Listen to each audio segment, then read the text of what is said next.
this wasn't the plan, but I just wanted to say a little bit before I start the pre-record again. Hi. Thanks for your patience, y'all. I'm really, really, really fucking sorry that, this is the third time I'm restarting. I don't know what's happening. I don't know how well. There's a delay, such a delay on Twitch, so I actually don't know how well my video and audio looks right now. I'm still waiting for it to catch up. Hopefully, it doesn't look terrible. Okay. Yes, Claire's out. This is a pre-recorded stream. I'm gonna be here watching the stream and doing all the tech shit. And then also in chat. I'm gonna be in chat live. We're gonna try again. One more time. Third time's the charm. I'm gonna play the video. It's real cute. Me and Claire worked really hard on it together. And I hope it works out. I don't know. But thanks for hanging in there. Let me get the video started. And yeah. I hope it works.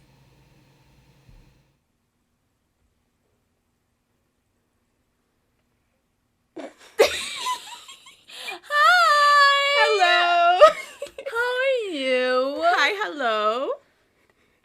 Welcome. We warriors, just like we promised. We're gnomes and elves and people of our word. What are we? I thought we were elf. You're a half elf. I'm a half elf. Because you got the short ears. We're people of our word. Yes. Welcome. We may have gone a little bit extra than what we said we would do with was just wear ears. Yeah. But here we are. I don't know how long it's been since we promised that. Yeah. But oh boy. We don't know when any of these episodes are airing. No. Hello, future people. Hello. It is us. Past, Claire, and Michaelie. That's me. That's me and you. And we're here, of course, because streaming. And it's welcome to our character creation stream podcast. Yes. It's called anddragons. Yes. You're here right now. Mm-hmm. And we're here right now. Now is relative. Oh boy, let's not get into that again. We walk through character creation for Dungeons and Dragons, and we roll for a new character each week, which we're gonna do today. Yay! Which I hope it's an elf or a gnome or a fairy. Or a half elf. Yeah. Or anything that could conceivably have pointy ears. Something that conceivably would look like this. These are very sticky outy.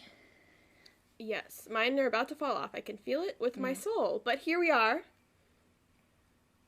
I got too tan for these ears. Oh boy. God damn it, California. You know, and that's another thing. This is a pre-recorded episode. Claire will probably... That's me. I'm talking about myself. First person. I'll be in the chat. Yes. Most likely. Say hi, future Claire. Hi, future Claire. Also, future Claire, this is me imploring you to say hi in the chat. Mm-hmm. Yeah. You should pay attention to her. Yeah. Probably. You know. Be aware, future Claire. You're gonna have to do this maybe a couple more times this stream. Because Michaelie is moving and chaos in her life right now. But we're still here hanging out. We're still here. Life. We're adults, man. We are adults. It's a question sometimes. But, you know, it's true for the most part. Should we sit in a chair now? My knees are really hurting. We normally would sit. Oh. My knees started really hurting. What were you going to say? I was just going to say that... Pillow. Nothing, I forgot. These normally... Well, yep.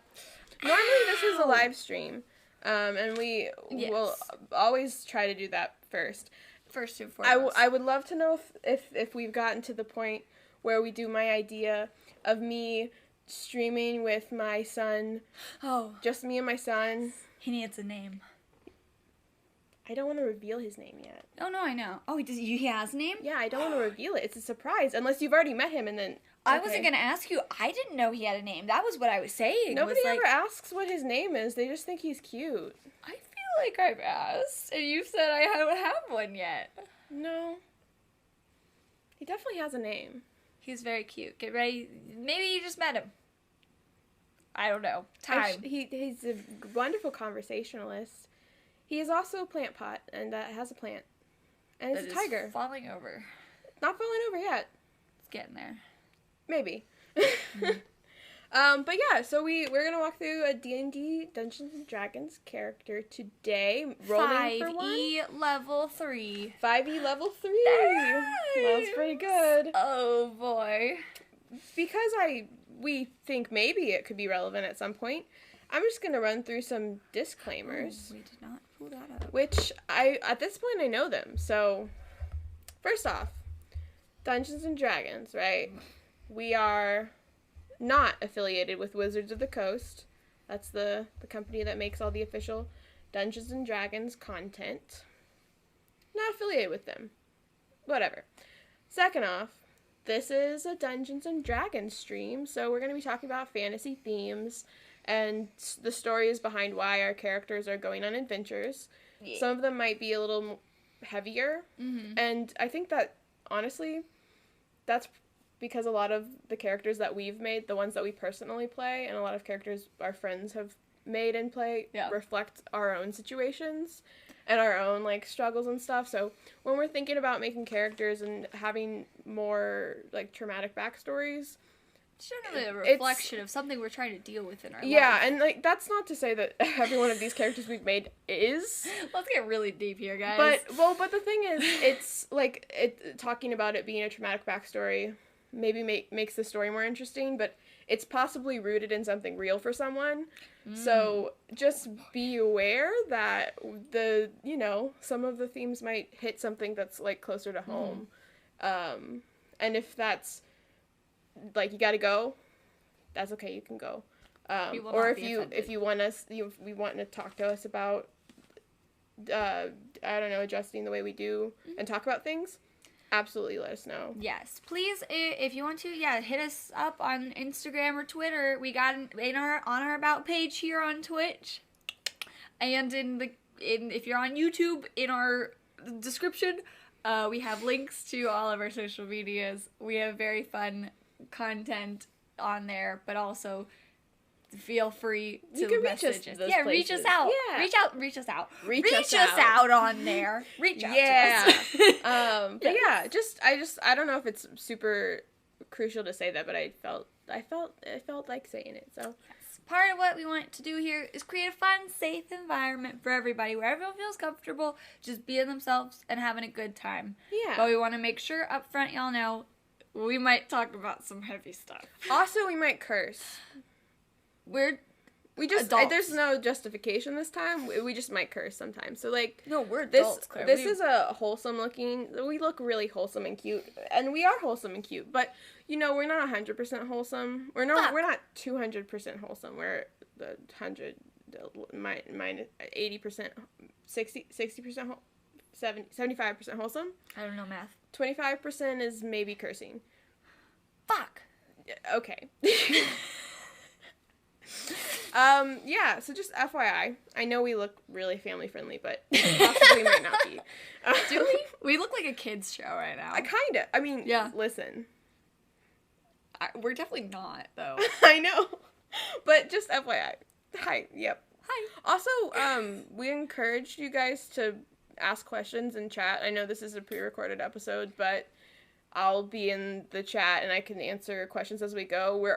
The expectation is that you don't know anything about Dungeons and Dragons, or you are hanging out and want to add to the fun and have a fun hangout time.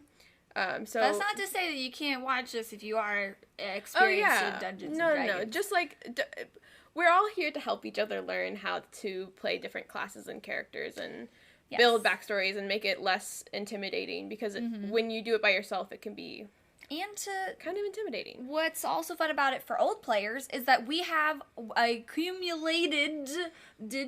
I started to say the word and I was like, I'm saying it wrong, so I just enunciated it. Super. Accumulated the source... all of the classes and races and stuff from, like, a bunch of different source books that are Wizards of the Coast. And so we might roll for something that you veteran players have never played before, never heard of. Oh, yeah. And so this is also really fun for, I have, like, a bunch of, almost 100 different characters that I have built of varying levels and classes, and I always find something new whenever we roll for these characters. So... yeah. One of the various fun things to be because looking forward to. The dice do what they want, and sometimes that leads us to things that we've never seen before, even in the amount of time that we've been playing D&D. Cheese. Should we get started? Yeah. Also, before we do, though, I want to point out, while these ears are mine, these earrings are Claire's. Oh, yeah. These are Michaelie's. And they match. That's right. Yeah. You guys, look at this. Look at this. They just reflect in the light, but this one's pink and purple. And this one's blue and purple. Yeah. Yes. Yep. Okay. Okay. The character building. The character building. Are you ready for I am ready. Ready for a transition? It's adventure time. And we're going.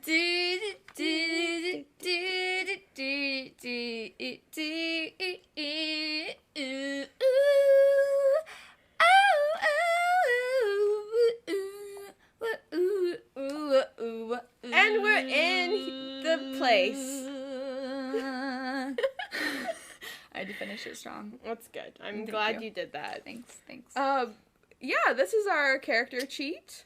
The cheat. We call it a cheat because it unlike a character sheet, it doesn't have all the information on it that we would be using for a character sheet, or all of the information we would need to build a character. But that's because we walk through it slow and informative-like and all that sort of stuff. Yes. Yeah. All right, so first up, I just want to address, we're not going to worry about the 6 gold circle bubble things. Our ability scores. Yeah, they are ability scores. Below each one is a skill associated with that ability score. We're not going to worry about those right now, but we will come to those, so... we might get some skills in our race, which we're about to do. Yeah, we'll talk about it as it becomes relevant, and which we'll explain. Which we'll do with everything. Yeah. Exactly. Okay. Are you ready? Yeah. Okay. You didn't get your dice set up. They're all ready. Okay. Wow. Okay, normally I'm the one with my dice, like, all just in a pile, but, like, I feel so weird, like... Listen, we have a to-do list of things that we go through before we start, and I don't know what Michaelie's talking about, because on the to-do list, it says, Claire, set up your dice. Yeah. So I'm less likely to set up my dice than you, I think. Oh. What? Oh. I normally don't roll my dice ever, though, so that's... Anyway. Okay, yeah. Let's roll a D100, and we'll figure out... I have a table on here of list of, like, 20-some plus races sourced from Wizards of the Coast official material, including Player's Handbook, of course, Xanathar's Guide to Everything, maybe Vola's Guide to Monsters. I don't remember which books have races. Vola's does, though. 71. 71? That's way down the table. 71.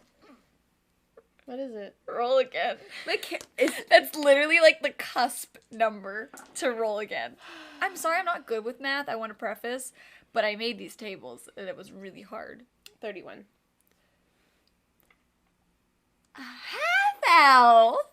Yay, we did it! Good job! Yay! Good job! Look at them, they did it! Okay, so the character that you're dressed as. Oh, additional challenge. Explain all of my articles of clothing and jewelry. I draw the character art on our Instagram. Another reason to follow our Instagram a couple days, maybe a week after. Oh my We're a little backlogged on character art. Well, we don't know. The future is future might unknown. not be. Right now we are backlogged. Right now for you we might not be. But go follow our Instagram. We post character art of all these characters that we make on stream. And I'm gonna make it look like you. Okay. There we go. Oh my gosh, a character that looks like me. That's gonna be great. Okay. That's so silly. All right. So silly, so silly. Okay, so half elf. I need to know how to... Listen, I've never made a half elf before. Well, unless we've made one. Have we made one? For what are you considering? Have we made one on here? On here? Yes. We have? Who is a half elf? Calypso. And Calypso's a half elf. Elvira. Wow, It was back-to-back half elves. I have made a half elf with Michaelie, but I don't remember anything. That was episode 4 and 5. Right, and we're on episode ? Because who knows when this is happening. That's true. I was gonna say a number, and then I was like, wait, this might not be when that's airing. Also, I just want to say that I have a set of dice that perfectly match my aesthetic currently, and it's the Pike Trickfoot dice from the Vox Machina sets from the wonderful podcast Critical Role, which is again, I think every single stream from this point the first one that you had this on, it'll be expect to see this a lot. It's so good. It says, "I would like to rage." That's a jester in the voice. We are big fans of Critical Role, of course. But yeah, the Pike dice are gold and shimmery in this kind of color. They match, blend in with my outfit. So I would like to rage. Wouldn't it be wild if the dice said, "Hey, we're gonna do this vibe." That whole Imagine thing. if we were a cleric. That would be wild. I wanted to just give you a thought that I just had. Listen, I don't know if that caused chaos. Let's I go need look. To check. No, it didn't. That's good. We wiggled a little because, listen, I have taken over the stream. I do it differently than Michaelie does. Instead of the duct tape that the stream was taped up with, it's sewn. It's like industrial glue. It's sewn with a little stronger, cleaner. A coarse thread. It's but rough, it's but it's little. rough. It's a very rough seam. It's a very rough seam. So, just different. Anyway, what were you about to say? Barely holding this together. Okay, I had a thought. So we're possibly getting back to a campaign that we paused, where I play. Oh yes. A ethereal genasi, barbarian. Why did you say that so like you couldn't remember? Because I couldn't remember what the words were.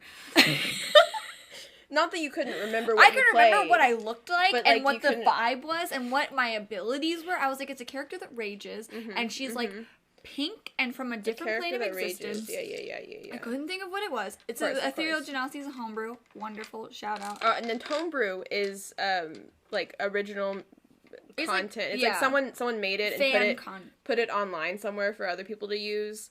Sometimes it's easy to figure out who made it. We're actually building a table of homebrew so that we can do the same thing but with homebrew everything. Yes. Because there are so many cool homebrews and we'd love to highlight them more and maybe make a character that's like fully homebrew. Yeah, no, definitely make a character that's fully homebrew. Okay, but my finished thought.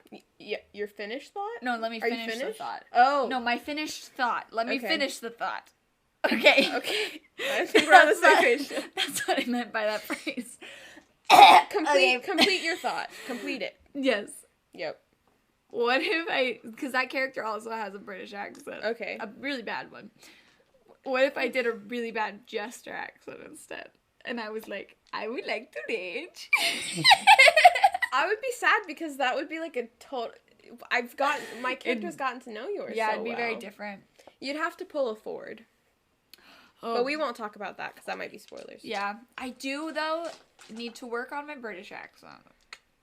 Because it's from all over Britain. It's not from any specific place. I mean, it's just similar, from Britain. It's similar to an accent from any country, there's a lot of variations. Well, there's a lot of distinction in where people are from and Yeah. culture and environment and stuff. Like, She's definitely not having a Cockney Wild. accent. That's what I'm gonna say, though. if you can help it. If I can help it. Yeah, pretty much. Well, it's not like on the, like, you know, the harsh, like, you know, the way that the accent is compared to, like, other, but it's also not posh. Is what I'm going for, at least. Oh, Maybe- we haven't done that in months. Maybe one stream will challenge ourselves and use an accent the whole stream. Would you guys like that? Let me know. Let us know. Fun fact, Claire's been working on her Irish accent.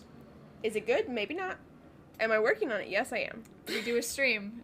What if we just played our characters? We just dressed up as them. Listen, we're already halfway there with this ensemble today. Yeah. But how would you like to have a stream with an ethereal genasi and A very bubbly, ethereal genasi barbarian. Okay. And The a very personality is important. rough, a very yeah. gruff and hardened kobold monk. Yeah. How would you like that? With a British accent and an Irish accent. We're just gonna pause here for some response. Dora the Explorer style. Oh, okay.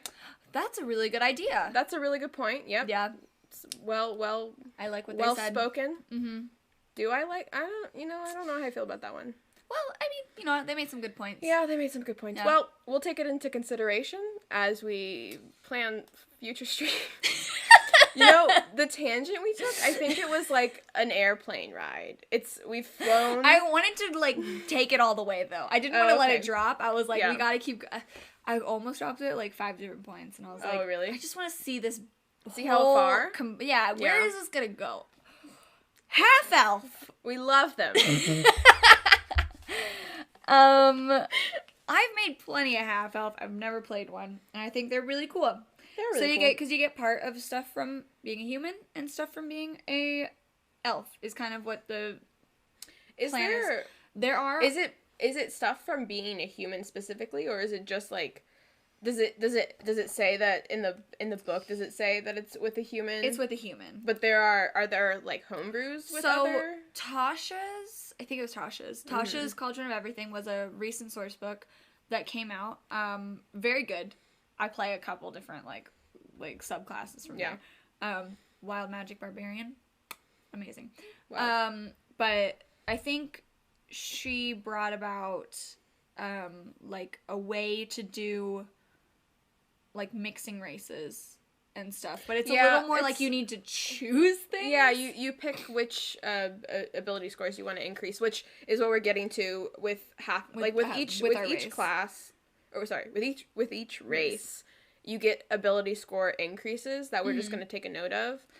But for Tasha's, you can because everyone's unique and every different. person is unique, And they so have the different idea lineage. that all Whole half race. elves are the same in that respect is It's absurd. just not realistic. It's not realistic, Yeah. but we're doing that just because it's easy for building a character A and like random teaching it sort of character. thing.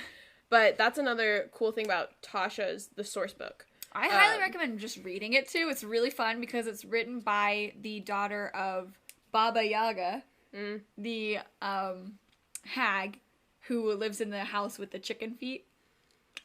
If you don't know what Michaelie's talking about, all of the books have a little like story aspect to them, like who wrote it. So Xanther's Guide to Everything is written by a beholder mob boss named Xanther. Do you know any other ones? I don't know. That's like Okay, I know Mordenkaim's Book of Tomes or Tome of Monsters. Mordenkaim's the one with Mordenkaim in the name. Mordenkaim. He's a really powerful wizard, and like there's like you'll see some like spells named after these people and stuff like that. So Tasha is a wizard, sorcerer.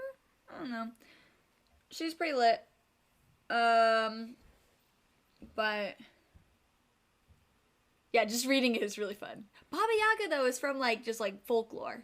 That's not like that's not specific to D&D. That's like cool. I think like a Russian folk tale that's been passed down for like hundreds of years. Yeah, That's really cool. because I knew about Baba Yaga before I knew about D&D. Yeah, it sounds familiar. I feel Yeah. like I've heard She about it like before. travels around in a hut that has chicken feet and how it moves. Oh, wait, no, it yeah, walks on legs. yeah. I know you said that a second ago, but I didn't process it until, yeah. No, it's really cool, and there's, like, really cool art in there, and there's, like, they have, like, side notes, and so there's Van Richten's guide to, Ravenloft was recently released, which that one's specific to Barovia, which is in Curse of Strahd. Right. And that's written by one of the NPCs, that, like, a very important NPC from... Yeah. Which we loved. He was great. So much. He was, like, your mentor. It was very cute. Yeah, he's a very good guy. In our game. It depends on how your DM plays. Yeah. Half-elves! Half-elves. So we're just gonna spend this whole Listen. thing not talking about characters. Well, we're talking about characters. This Okay. is insane. What? Half-elf. Your ability score increases. Yep. Which one? Charisma increases by 2. Oh, that's nice. We're very charismatic. And now I need you to get a d6 and roll it. For me, because we get 2 other ability scores increasing by 1. 3? 3, 1, 2, 3. No, don't roll that again. Constitution increases by 1. Now roll a d4. Because there's only 4 left. Oh, okay. I wanted to do the smarts. 3. That would be intelligence also increases by 1. So we have our constitution, intelligence increasing by 1, and our charisma increasing by 2. So that means those are something that we are just inherently good at. Yeah. We are inherently constitutable. Okay. Okay. Age. Half-elves, they mature at the same rate as humans, so adulthood is around where we're adults, according to Dungeons Master, according to the player's handbook. What about it makes us adults? We're in our 20s. We're not 20. We're 23. Okay, yeah. Say it. I'm gonna be 24 in like a month. Don't say that. You might already be 24. Don't say that. We don't know when this is going up. That's true, but like, geez, we'll fight you. You may already be 24. That'd be really weird. That would be really weird. Her birthday's not till October, so wish her early happy birthday. Or a late, belated. I don't. It's not gonna be a belated. You're right. We just established that we're not posting this after October. That'd be weird. Anyway. So, listen. Okay, so we were mature at the age of 20. Okay. We live to be longer than humans, though, often exceeding 180 years. Okay. So, elves, which we made one before, they live to 750 is like when they die. So we get like a little bit longer than humans, but definitely not as long as elves. So, you know, we're not going to be like 300 years old, which kind of sucks. I always like playing characters that are super old for no reasons. Excuse me. Bless you. Alignment. We're going to roll for alignment, but I always like to just say it because it's fun. They tend to have the chaotic bend of their elven heritage. So, as we learned in a previous stream, elves tend towards chaotic alignments. Mm-hmm. We're half-elf, so we kind of can embrace that, typically. Right. But also, all the alignments listed in the book are... We don't feel like we're... If I was building this character without rolling anything... I wouldn't feel inclined to do what it says. Yeah. I would do what I want to do. Yeah. Yeah, but it's nice to see that there's lore for it, I guess. Yeah. Yeah, no, that's what I like reading this. Mm-hmm. I like finding out the lore of, like, the half-elf peoples. All the peoples. Which part of being a half-elf is interesting because, well... Like, it's talking about names, which we'll get to later. Yeah. Their names, it depends on, like, how you, like, were raised. If you were raised in an elven community or a human community. If you know, the type of name you have. Mm-hmm. Which makes sense. Like, what kind of language you're, like, right. drawing from. But there's also stuff about, like, being diplomats or wanderers very often. Because they don't seem to fit in either world. Yeah. Of elves or humans. Or whatever the other half is. Yeah. Yeah. Yeah. Which is sad. Which, I mean, that's a... it makes them good diplomats, though, is what they were saying in the book. Is that, like, they're very good... They tend towards being, like, peacemakers between the two. Okay. Because they can, like, be like, hey, I'm part human or whatever. I'm part elf. Like, accept me. Yeah. Yeah. There's a lot of... I feel like there's a lot of... information that suggests that races, like, keep to themselves. Yeah, but... Which, honestly, I don't love that super much. But it's all based off of, like, Tolkien's fantasy. And that's how, like, his was established. Which is not the only fantasy in the world. It's true. It's true. Yeah. Anywho... so we're about, size-wise, we're about the same size as humans. Under 5 to 6 feet, over 6 feet. So we're medium. We are medium, and our walking speed is 30 feet. We also have dark vision, thanks to our elven half. It's 60 feet. So within 60 feet, we can see in dim light as though it is bright, and in darkness as if it were dim light. Cool. It's pretty cool. It's pretty cool. Which, I have some, like, dungeon masters that are very particular about, like, oh, by the way, like, in, like, darkness, yeah, you can see, but it's only in black and white. Like, it says that in the book, but, like, some dungeon masters are like, oh, you see it, and you can kind of tell what color it's probably. Sometimes you're masters. Your dungeon... I just said say masters? You didn't say dungeon. Sometimes you're masters. No, you're DM. Let's get kinky in here. No. No, Bad. sometimes you're dungeon masters. We're 75% wholesome, Michaelie.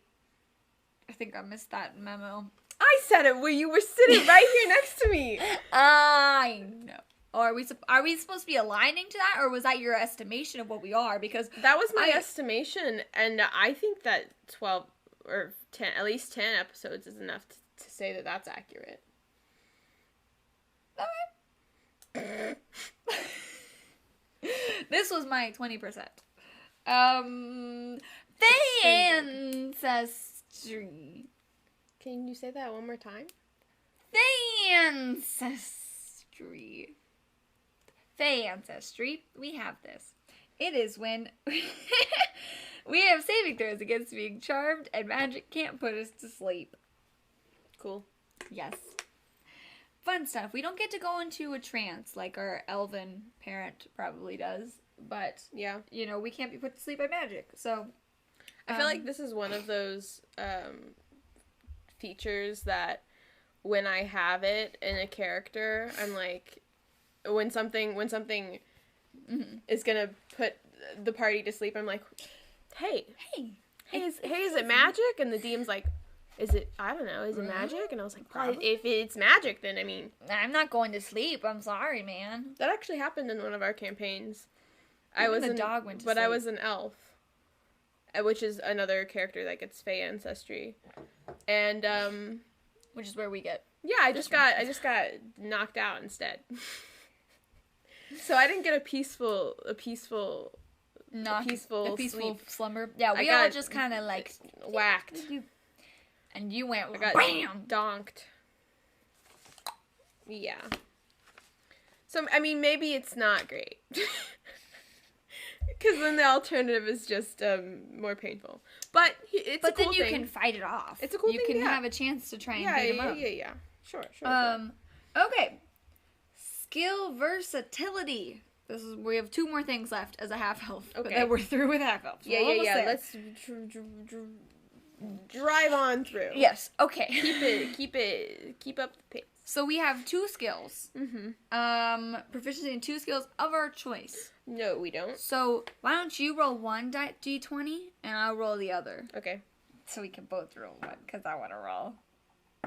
If you roll a 15, roll it again. I didn't. Okay. You got a 15? Mm-hmm. I got a 16. Oh, wow. So a 15 and a 16 would be religion and sleight of hand. So we can pickpocket, and we know about the gods. Interesting. Yeah. I like that. Because it's random?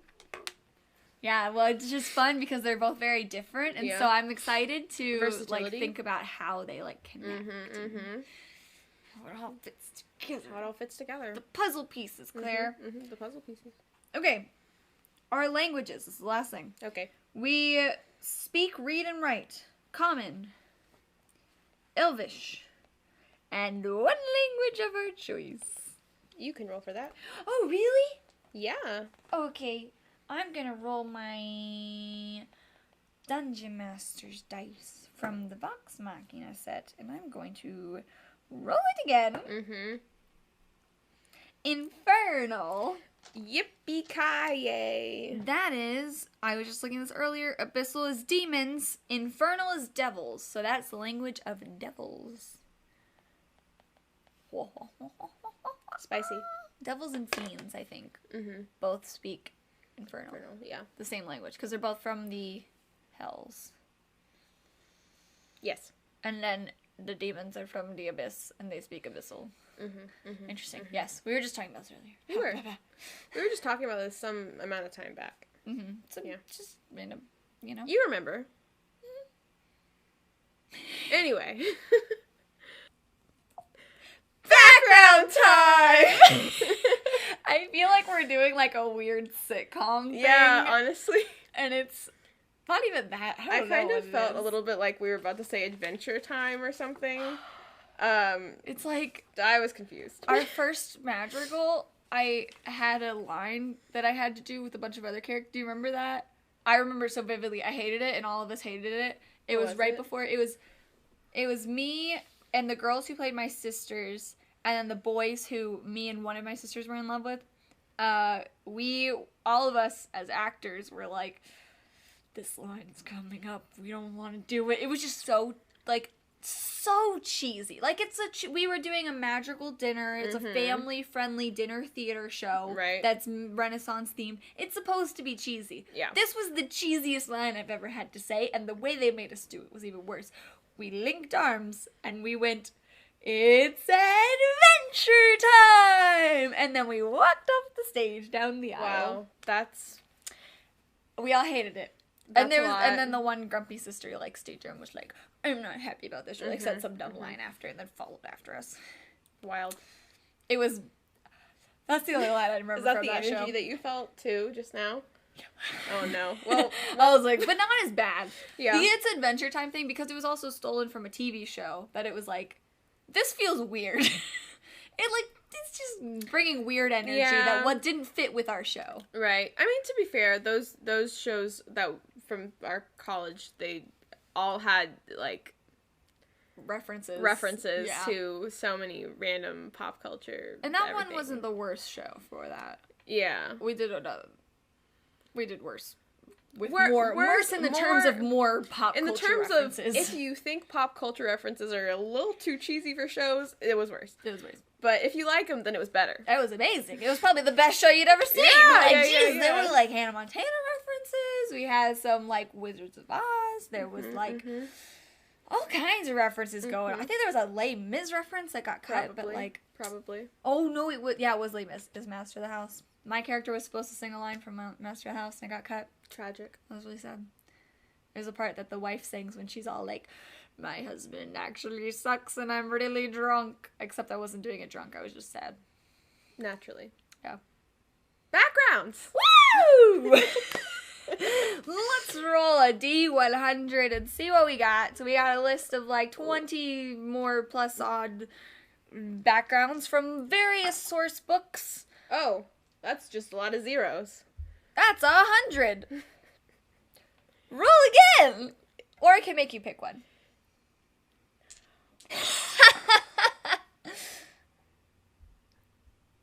18. 18 is City Watch. Ooh. I'm gonna pull this up on here. Interesting. City Watch is not in the player's handbook. I know that. I don't know where it's from though. Yeehaw. I I love learning about new backgrounds that I've never heard of before.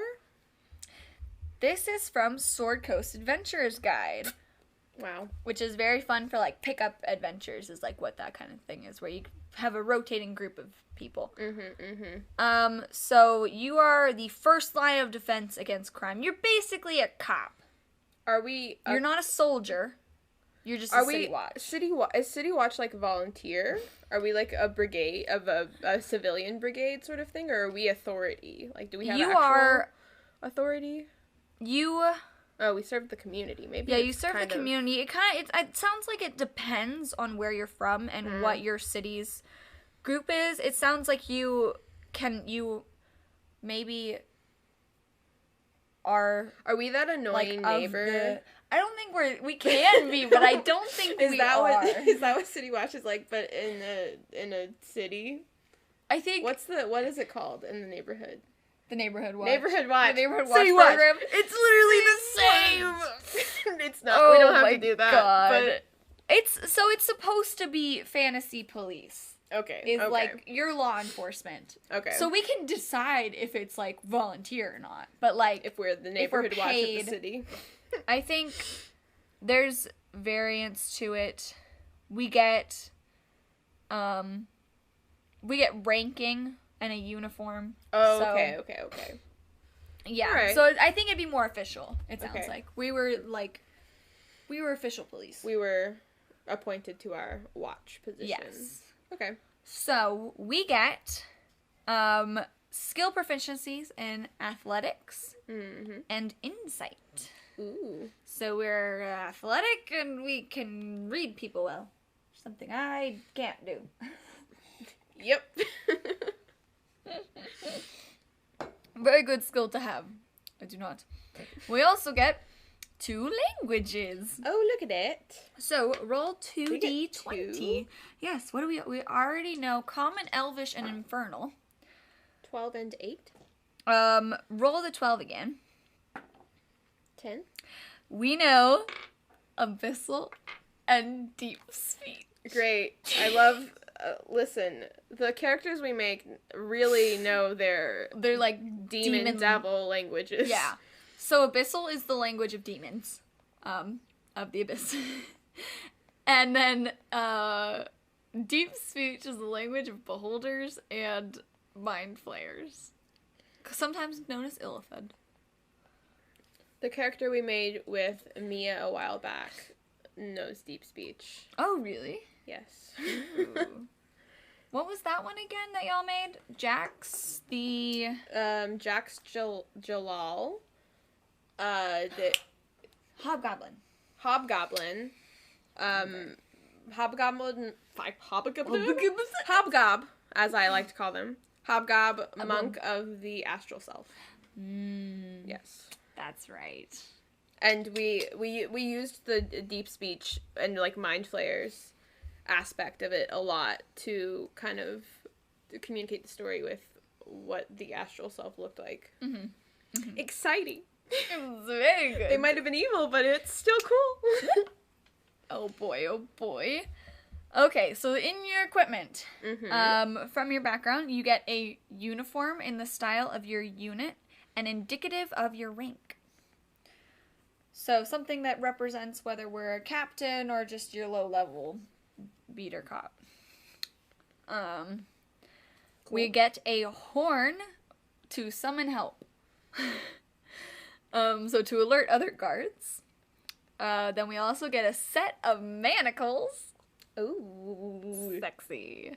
Yep. And a pouch containing 10 gold pieces. Is that how you spell manacles? Manacles.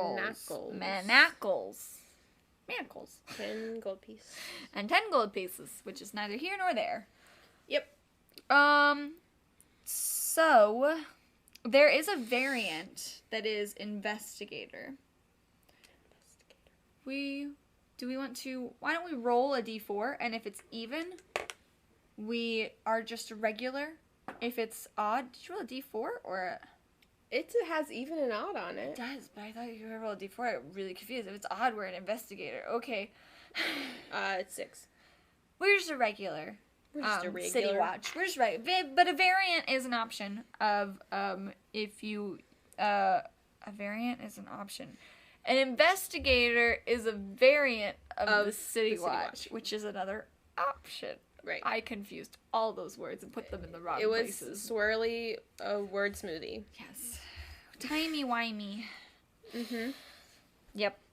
Whoa, I just rocked this chair that we're both sitting on. I was also leaning forward, and so when you lean forward, it was like, well, there we go.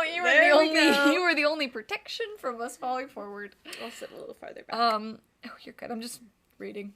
So I'm... Leaning. Okay. I look like I'm like panicking about something. I keep going back and forth like this. Okay, Michaelie. Okay, so one of our features, or our only feature, Yep. as this background, we have the Watcher's Eye. Ooh. So we have a feel for local laws and criminals. We can easily find a local outpost of either our group or a similar group, depending on where we are, and we can just as easily pick out areas of criminal activity. Okay. We're observant. Yes, so we know we're very cognizant of where to find criminals and where to find other police members, no matter where we are. Right. But we're probably not welcome in the criminal places. We can find the good and the bad in any place. But we'll be more welcomed in the good. Right. And then it says to use the soldier background for the suggested characteristics. Yeah, which this I can actually find in the player's handbook, so I will do that. Yeah, suggested characteristics. Again, I think we say this almost every time, but it's good to mention. We don't use them a lot. Yeah, we don't use them a lot in our but normal characters. I like to look at them when I'm building a character without rolling stuff. If I have a character concept in mind, sometimes it's fun to pick from them if you're not sure, or if you build the story first and then you want to pick a background based on the story you've already established. And then you can just glance at them, or you can look at them, or you can pick them if you really don't know what you want to do, but it sounds cool. Yeah. We're going to roll for them. Because that's what we do. That's just how it goes. So, our first one is our personality trait. So roll me a d8. That rhymed. You're doing a lot of rhyming today. I'm very good at the rhyming. Where did that go? Jeez. I missed my dice tray completely. I did my system and rolled like only a certain sets today for this stream, and only one of my d8s made it through. Wow. It's very scary. I thought there wasn't going to be any. Do you have a lot of d8s? Well, it wasn't like all my dice. It's only like 1, 2, 3, 4, 5, 6, 7 sets. I only rolled 7 sets. So 6 out of 7 d8s made it to jail. That was a 3. That was a 3? Yeah. I've lost too many friends, and I'm slow to make new ones. That's so sad. So they've seen a lot of people leave them. Probably, I guess they're... Well, in whatever capacity. We can figure out what the capacity is maybe when we get to story stuff. Oh boy, could it be death? Because I don't want to deal with people like physically leaving. That's too real, man. Oh no, I can't do that. Okay, we stay in the fantasy realm. Fantasy realm is everybody dies and your backstory. Yeah. That's how it works in the fantasy world, Kurt. That's less traumatic.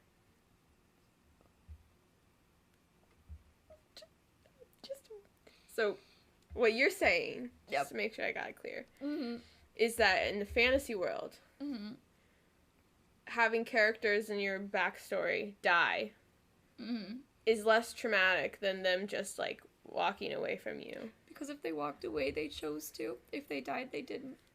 They didn't have a choice, so they might have still left. What if they were kidnapped? Okay, I'm gonna have a list of ways that someone can leave you without it being their choice. Okay. They were kidnapped. Their family moved away, and they're too young to be away from their family.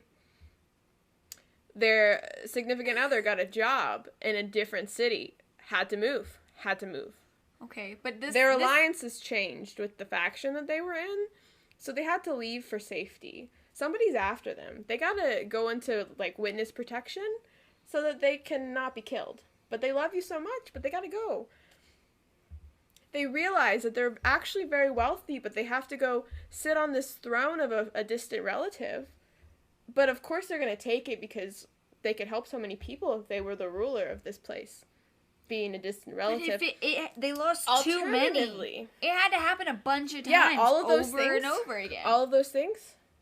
Happened. Very easily could have happened. But then you sit there and you wonder, did I do something wrong? No. Is it my fault that they No. left? No, they said, hey, I physically have to, I have obligations. Why does this keep happening to me? All my friends have obligations in distant places. It's because they hate me. That sounds like some trust things. That sounds like some trust. Does our character have trust problems? Or Let's find out. Our next thing to roll for. All right. What is it? Is ideals. All right. So this is also going to give us half of our alignment. All right. Size 6. That is a D6. Oh, it's a 1. A 1. Our ideal is the greater good. Ooh. Our lot is to lay down our lives in defense of others, which is what all their friends did when they died. Or it's what we did when we left to go be City Watch. But our friends had to leave us. What does it say? Let me see. I've lost too many friends. I've lost too many friends. Yes, you've lost them. Yeah, you're moving away. So I could conceivably say that I've lost. Yeah, but you were saying that we moved. You could conceivably say that you lost. You didn't. But you could say that you lost me because you're moving away. But you have to move away, right? Yes. So I'm just saying, there's some options here. They don't have to die. Death is easy in fantasy background. It's not easy in real life, but we're talking about fantasy world. Death is actually... Never mind. This has gotten suspiciously downward. Yep, it's got to a weird place. All right, let's We gotta dig our way out of here. What's the greater good? Ideal. So our lives laid out... Yeah, we're good. We're good. We're good? We're good. Oh, greater good is good. A good aligned. Okay. Yeah. I I was reading, it just says good. And so I was like, we're good. We're good. Are She'll we understand if I good? just keep saying we're good. Are we good? We're good. We're good? Good. We're good. We're good? We're good? Good. Good, good, good. Anyway. Let's find out what kind of good we are. Yeah, let's see. So we're gonna see if we're lawful, neutral, or chaotic good. Yes, ma'am. 3. We are neutral. Yeah, neutral good. Okay. Yeah. What? Oh, I was like trying to stifle a yawn by making it a gasp. Oh. We're good! How many more times can we say it? We're good! I need to stop Just slouching. one. My back is hurting. Just 1. I will sit up straight. Alright, what's next? What's next? So we are neutral You've gotten good. so much taller. Because I'm sitting up straight now. This entire time, I've been the height that I'm normally, which is taller than Michaelie. But my back hurts because I have a long torso, and so I like to not hold it up all the time. But Michaelie has a long torso, and I have longer legs than Michaelie. So now it looks like I'm shorter than her, which is bizarre. Because you're definitely a lot taller than me. I feel so strange right now. This is what it looks like when we stand. And what I've looked like for the whole beginning of this podcast. But this is what it looks like when we sit. You look so much taller than me right now. I feel short, which is so cool. I think the ears are helping. Oh, Make you're me right. look longer. Let me just slouch a little bit. Okay. I feel so like long and lanky. Yeah. Okay. Sure. Sure, jumble of words. That was something when we guested in that group. I know, you're right. You're right. No, I just wanted to point it out. It was really funny because names in like of NPCs are always notoriously hard to remember, or you forget to ask. So what they did was really funny is that they would go and talk to somebody and they'll be like, "Oh yeah, we just got done talking to like blah, blah, blah," and they said, and they would just like be so confident in saying jumble of words. One of the instances was intentional, but we'll let that person share and chat if they so desire to. Anyway, I do want to know what that was about. I do too. I have so many questions. They also don't know anything about our characters. Maybe we'll guest again. That's good. Okay. What's our bond? That's right. You gotta roll for it. You didn't tell me what to roll. Oh, well, we rolled for the alignment. That was where we stopped. 3. My honor is my life. Oh, boy. It's my life. So we want to lay down our life for others. And we gotta protect our honor. I spelled honor the English way, I believe. Why would you add a U? It's that's the English spelling, and I did it because the way you said it. Oh. I don't even know what kind of accent that was. That was just it wasn't an accent. It was the demeanor you said. Honor. Yeah. That's not to say anything specific about any type of anything. I just it felt like it needed a U. Because of the way it was said. Because of the emphasis. Understood. Next up is our flaw. Roll for me, please. This feels so much better on my back, actually, sitting like this. 2. I wonder if I'm being cut off. Okay. I have little respect for anyone who is not a proven warrior. Oh, no. You gotta be a good warrior. But you're not gonna survive in the world, man. If you can't fight and defend yourself, how are you gonna survive in Faerun, man? This is a dangerous place. Dangerous place. So we have little respect. I don't like it. You sound so angry about it. I'm a little grumpy, okay? I'm a little grumpy. Oh, no. Okay. That, though, is the end of our background. Yeah. We have some more character stuff, though, that we gotta do. Yeah. We have to roll for our pronouns. Which Michaelie will roll. Oh, will I? It's a d6. Okay. I have lots of d6s made it through this time. I will roll this one. This was my first set of dice. I like showing off my dice because I don't get to roll it very often, and it makes me really excited every time I get to. That's very good. A 6. A 6? Any pronouns. Ooh. I love that. Yes. We have a couple friends who go by any pronouns. Yeah. Always very fun. It's a very... Great people. I'm just going to write... should I write any or should I write any pronouns? Maybe you just write any. We'll know what it means. Okay. Any. This is just our cheat. It just needs to be quick shorthand. Any 5. Any. $5. $5 foot long. Any. Okay. You just jam away. You gotta keep going. I'm gonna jam if not. I just hiccuped but burped at the same time and it really hurt. What's next? Next, we gotta roll for the first letter of our name. Okay. Which is a D100. Oh, it's a 100. Okay. Normally, we do this with you guys giving name suggestions, but because we are in the past times, sadly, we cannot get suggestions from you. So during break, we're going to compile a list of 20 names that start with whatever letter Claire just rolled. 70. An S. An S. So we'll put together some names, some maybe elvish names, some maybe human names, in a list of 20, and then when we come back on stream, we will roll for them. Yes.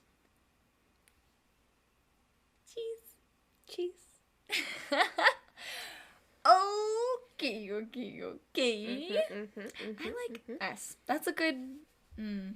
I feel like there's going to be some good name options that we can come up with. Jump cut to the name, and it sucks. Don't do that, Claire. You gotta manifest positive energy. The name is Sucks. Oh. No, it's not. It's S-U-X. Okay. That's the name. No! See, it's so sad chat isn't here to suggest names because they can't suggest that or like a variation of that. Do we have to put it on there? We'll see. Okay, we'll see. We'll let y'all know what are on our list. If you feel strongly about the name Sucks, S-U-X, as it being a part of this character, comment now in the chat and let us know, because maybe it can be the last name if we don't put it as the name. Or like a middle name or a nickname. Yeah. We'll add it in the future times. Yeah. If you guys think If you guys think of a variation of it, you know. Ouch, my back. I feel so proper. I'm wearing a dress. I have to be, like, fancy. Michaelie doesn't wear... I don't wear dresses often. I wear Yeah. shorts and crop tops. Not on this stream a lot, actually. Yeah. I try and not dress too casual on stream. But not this fancy ever.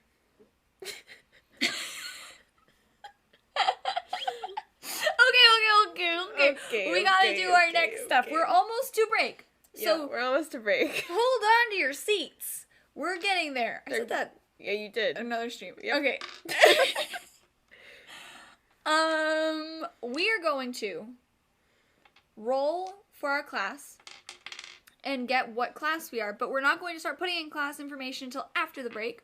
What we're going to do, though, is figure out what our saving throws are for that class, and then we will roll for our stats. Yeah. So, roll me that giant D20, Claire. Be a barbarian. 2. There's a barbarian!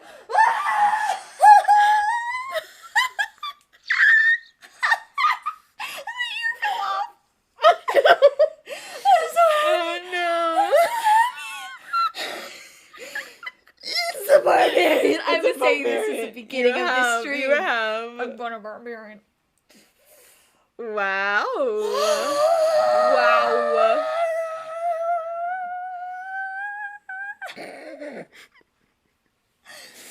I can tell you what the proficiency is. It's in strength and constitution, but I can double check just to make sure. I love barbarians. I play like 3 right now. I don't know how many I play. I played 1. I think this is an appropriate time for something. For what?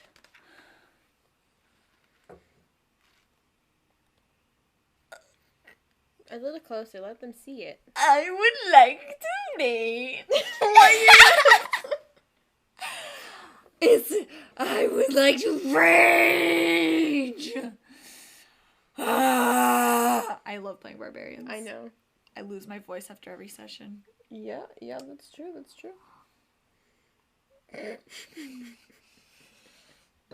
My most current character that I'm currently playing is a barbarian, Path of the Wild Magic, and she's really fun. She's a tiefling, a dispater tiefling. My ear just keeps falling off. She's red. You're so excited. I'm so excited. I love barbarians. That's what ears do when they're excited. They fall off.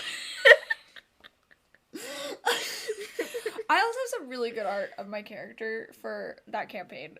And I use it because she's very nice. She's got big, fluffy, dark red hair, and her horns, they curl, and she's got some, like, gold things, jewelry on it, and stuff. And she's got, like, shiny gold eyes, and it's really cool. And she's got, like, freckles all over her face. They're, like, dark red, because she's, like, red. Yeah. And she just got some boots that are magic winter boots, because we're in Icewind Dale. And so it's winter 24/7 because of a curse that happened. Of course, that's the storyline. Yeah. And so now I can make her wear like a crop top or something because I don't need armor, and now I don't need heavy winter clothing. Wow. So I can just wear whatever the fuck I want. So barbarians. Barbarians. What is their saving proficiency? Okay. Their saving proficiencies are strength and constitution. I know my shit. Strength and constitution. I thought you were gonna start singing the song from Les Mis, the red thing. Oh no! Yeah, you were like strength, and I was like, what's happening? And constitution. I'm going crazy. Yeah, you are. I'm so excited. All right, so now we have to roll for the numbers part. Which I will explain so that Michaelie can be excited. So there's there's a couple different ways to do the numbers part, which we've arrived at the point where we're gonna fill out these bubbles, these ability scores. There's some math involved. Never fear, we're walking through it. The way that we're doing ability scores is the one that includes dice. So we're gonna roll 4d6 6 times. And for each roll, you drop the lowest number, you drop the lowest die, and then you add those up. each 6 times, and then we put them where we think they should go. Mm-hmm. We don't want this character to be completely random because Yeah, this is the only important part. This is the only part that's not random. Mm-hmm, mm-hmm. So, do you want to roll for these, Michaelie? I would love to. Okay. I gotta pick out which dice are for them. Okay, I'm gonna do my first ones. Mm-hmm. I'm gonna do my green marble. Okay. I'm gonna do my red and silver foil. Okay. And I'm gonna do my dark purple galaxy. Okay. I dropped one! It's okay. I'm so excited. I know you're really excited, I can tell. This is my favorite class. Also, I was just remembering I have a mini. This is my one character is the only mini I have is of my barbarian. That is an ethereal genasi. Amazing. Okay, I roll for one. It is a 13. 13. Which 10 is baseline. Right. 10 is average. So 13 is really good. 13 is good. This is a 11. 11. Oh no. A 7. 7. That's not great, but it's okay. But it's okay. It's okay. A 10. A 10. A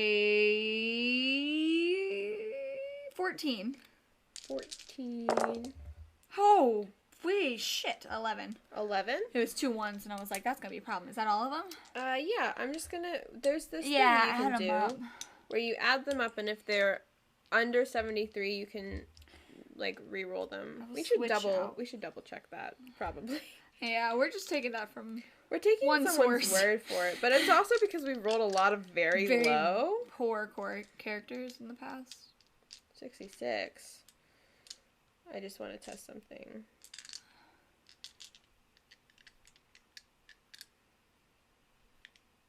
Oh, it's 72, I think, actually. It's 72. not 73. Yeah. Not that makes too much of a difference. But yeah, we had 66, so do you want to re-roll? Let's... Yeah. Okay. There's another... Oh, Yeah. yeah, you have it. Okay. That's going to be a 13. A 13. A 14. A 12. All right. These are going pretty good. A 10. Okay. A 14. Cool. A 3. Are you, really? I rolled all ones. Okay. Yeah. Oh, no. Okay. Yeah. Maybe I just reroll that last one. Or we can add it up. Does it make it to 72? Oh, okay. If it makes it to 72, because we have all... 10 is the next lowest. Has anyone else ever had a character with an ability that's It's at 3. 3? I don't think it's like... We gotta reroll. It's the exact same. It's the exact same total. Okay. 13. 8. No, wait, 10, 9. 9. 12. 12. 15. 15. Thank the fucking... Fuck shit. 10. 10. 14. That's all. Oh, that's all? Yeah. I dropped the dice! Where'd it go? Oh no. Come back. I'll look for it later. Don't let me forget. I've dropped the dice. Okay. Everything's falling off. My ear fell off. Okay, that's good. Always good. That's over. Yeah, that's over 72. Let's. Yeah. All right. So, What do we do? Okay. I don't know, Miss 15. Barbarian. 15 is our highest. Our next highest is 14. Yeah. Let's put 15 in strength, 14 in constitution. So now 14 will become a 15, and then when we level up at level 4, we can add a +1 to both those. Sure. Yeah. Yeah. Okay, so that's those two. Okay, so we got a 13, 12, 10, 9. 12, 10, 9. Where do we want our 9 to be? It should not be dexterity. Oh, really? No. Why You want a dump stat for barbarians, a mental stat, because they're a lot more physical, and so they're usually asked to do more physical things.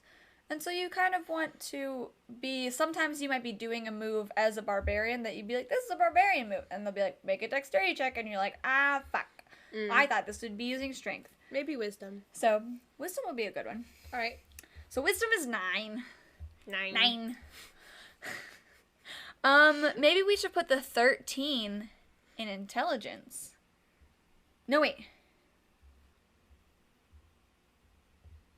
I'm just thinking because we get a +1 for intelligence, and then make that an even number. If we do that, then these would both be...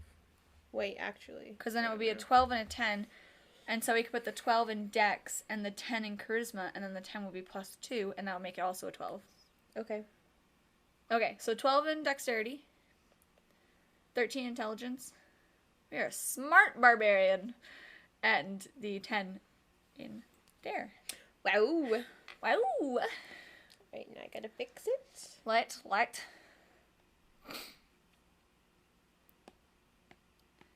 Okay. Lit. Now, do you want to go over the math stuff since you have the computer or the tablet? Sure. To write it. So this part is math. As we were saying earlier, I think Michaelie mentioned that 10 is like the average for a commoner. So 10 is our baseline. 10 would be a 0. So this is where we're doing modifiers, which is the number you add to your dice rolls. Add or subtract to your dice rolls. So if you were to make a dexterity check, like I was saying earlier, you wouldn't use the 12 in there. You would use your modifier and add that to your roll of d20. Right. So average is 10, and then it increases by 2. So, for example, with dexterity, we want to take away the 10 because that's the average. So we take away the 10, we got 2, and then it increases once every 2 numbers. So we divide it by 2. So then that's a +1. Woo. So then that means the next, or this one's also +1. And then the next increase would be a 14. So then that's +2. You can also do the math. Yes. When you look at them a lot, you can, like, see what they are and more quickly do them. So with the odd numbers, though, it gets a little bit more it's just tricky. we don't have we don't do fractions. We don't do fractions. So it goes down. So 15 is 14 is how the number you use to calculate it. So we know that's +2. Yes. Same with this one. And then the 9 also goes down to 8. So it'd be 8 minus 10, which is a -2, divided by 2, so it's -1. Yeah. So that's why we were like, we don't want to have the 9 in our, like, physical abilities, the strength, dexterity, or constitution, because we are barbarian, and we're supposed to be good at the physical stuff. Or we are choosing to be. It would be. It makes sense for us. It to would be. It would just be advantageous. Yeah. It would, optimal. Yeah. Which you don't have to make optimal characters. Some of ours aren't. But we do have proficiency in sleight of hand, so it would make sense for us to have the plus. Well, we have proficiency in insight too. Yeah. It's really whatever you want to do. This is how we've done it. There's 1,000 different ways to do it. Yeah, most games will have you use standard array or point buy system. It's very different, but much more. I guess now that we've mentioned it, I might explain it. Standard array is just, instead of rolling for the numbers, it's you're picking from a list. Right. So you're picking from you already have the numbers and you just place them where you want them. And then point buy is where everything starts at 8, and then there's 27 numbers that you can distribute amongst your scores. So you can kind of customize a little bit more. But that's not how we did it. Nope, because we want to roll our clicky-clack math rocks. Yeah. But so we've rolled some stuff. We're actually going to take a quick break so we can go get water and go to the bathroom. And a snack. Stand up. Maybe, like, important things. Michaelie's probably gonna go run around because it's barbarian. I'm really excited to see what we get for our subclass. Yeah, so we're gonna do all the class stuff and all of the story building. Yeah. After the break. So we will be right back after these messages. And the messages is just our dragon fern. So Saying be right back. Be right back.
it too early. Yep. What you didn't see was Michaelie unmuted our audio. Did they hear that? No. Oh, thank God. Okay. But we're back! Yay! You know what we didn't do? What?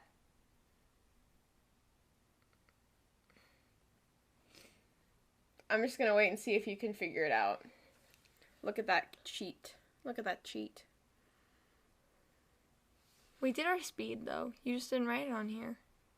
It's not it. You do have to write the speed on there. I know, but... No! What do we do?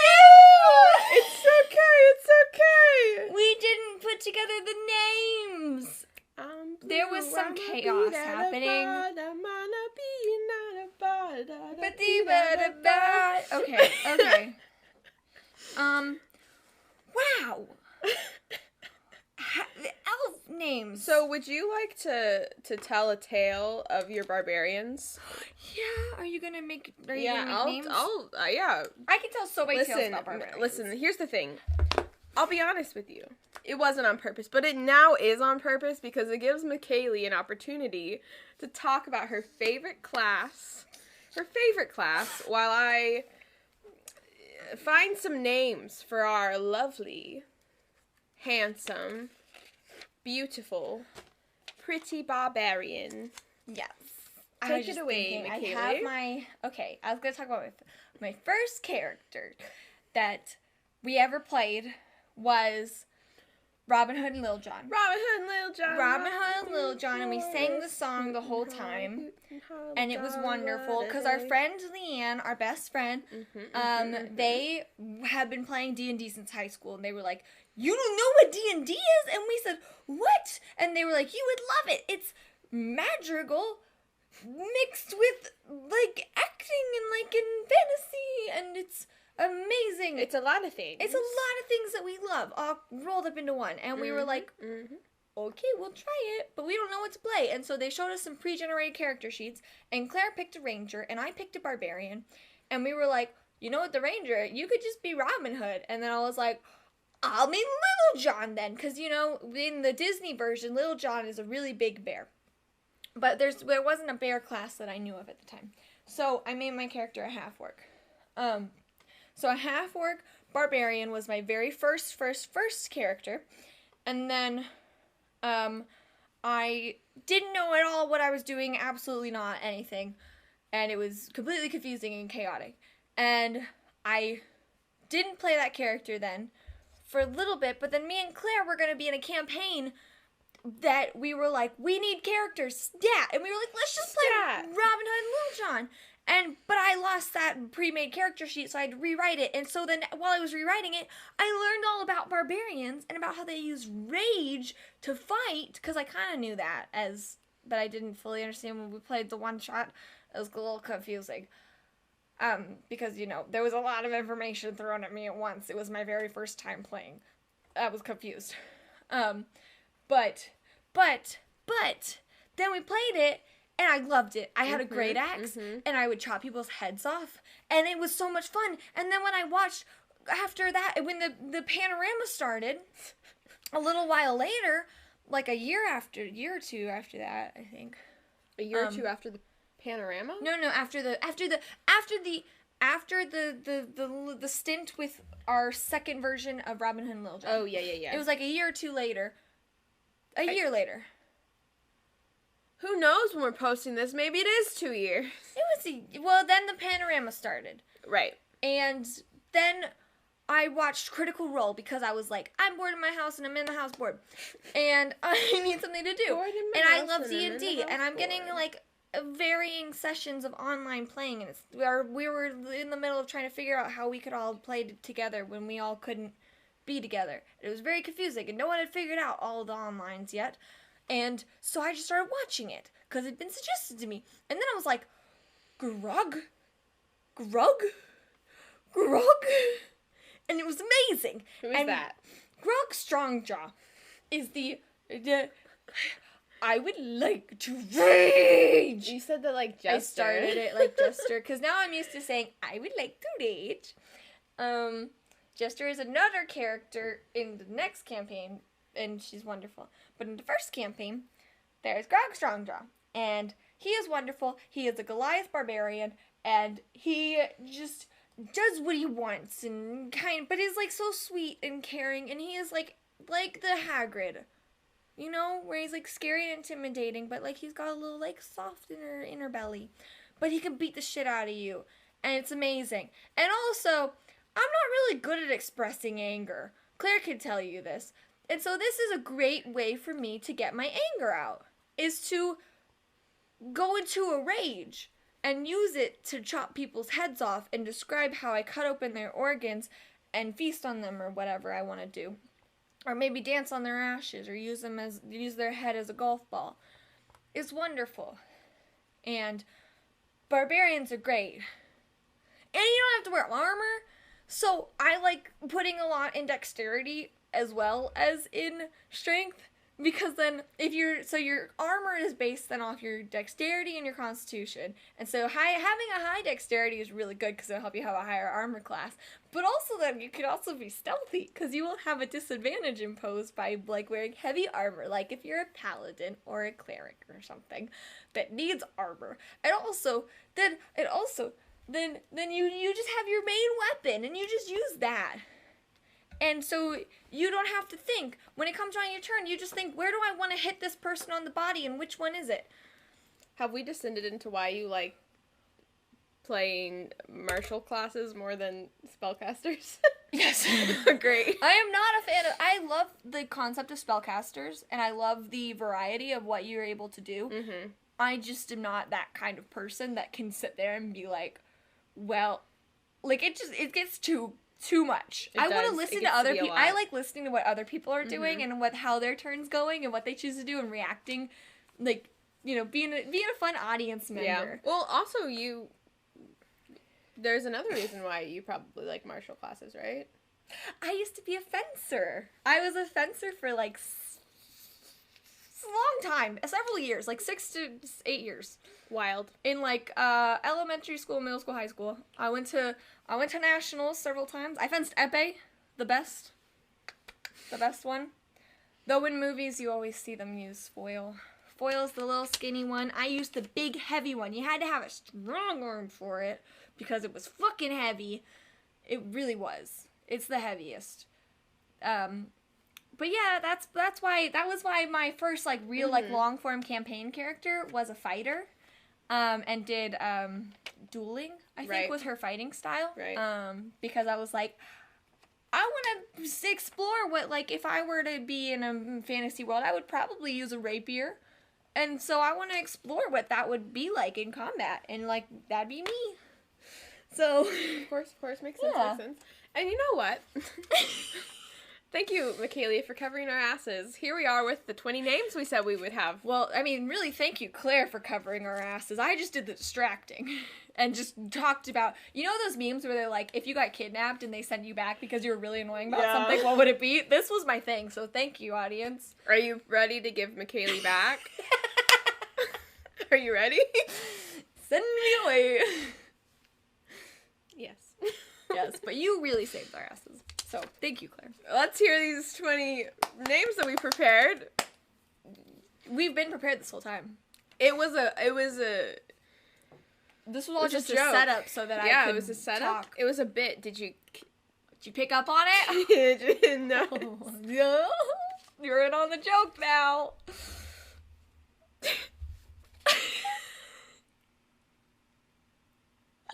So, names. This is chaos. Okay. I'm sorry if I pronounced any of these incorrectly, or if there's a preferred way to pronounce any of them. I wrote them down, though. I was gonna say, you chose these. I didn't choose them. My phone randomized things. Ah, gotcha. I love it. Yeah. All right. Oh, gosh. The first one's already hard. Do you want me to read them because you wrote them? Simimar. Okay. Sanev. Sharian.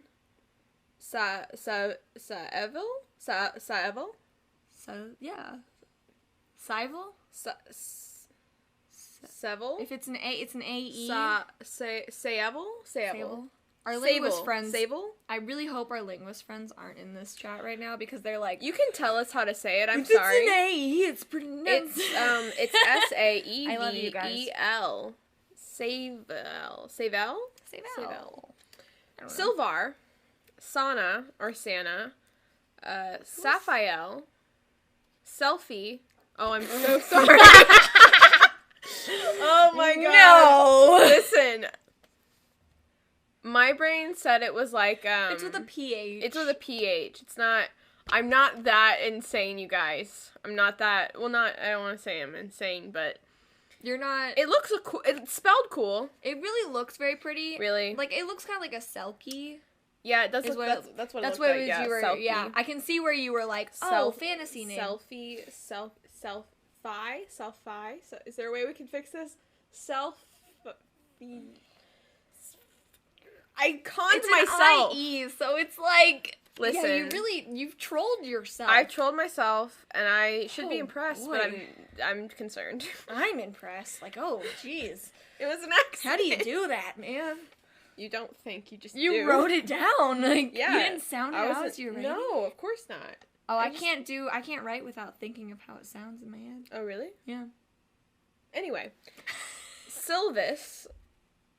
Sulissa. Salem. Soph. Scar or Scarlet, depending on how we feel. Spence. Sawyer. Sachi. Sella. Salome. Saren, and Seb. Salome sounds like, Shalom. Yeah. I was like, what's that word? Is this a double troll? I know, you're really like, Gosh, man. dang. It's okay. Those are some good names, though. I like Scar, and I like Salem. I like Soph. Soph is really cute. I like Safeli. Salusa. Salusa? I don't know. I don't know. I don't remember how you said it. I already said it, and I was like... Give me a D20, please. No. Okay, I'll roll my Grog Strong Jaw dice from the original pack of D20s. Because we're a barbarian.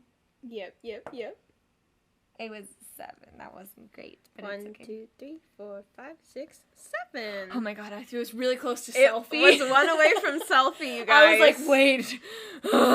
It was one away. That's very close. What is Could've our been- name, Claire? It's, Safiel. Safiel? Safiel.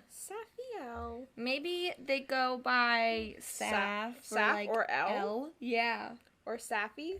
Safi. That's cute. I like Safi. Oh, boy. I do like that a lot. Safiel. Safiel.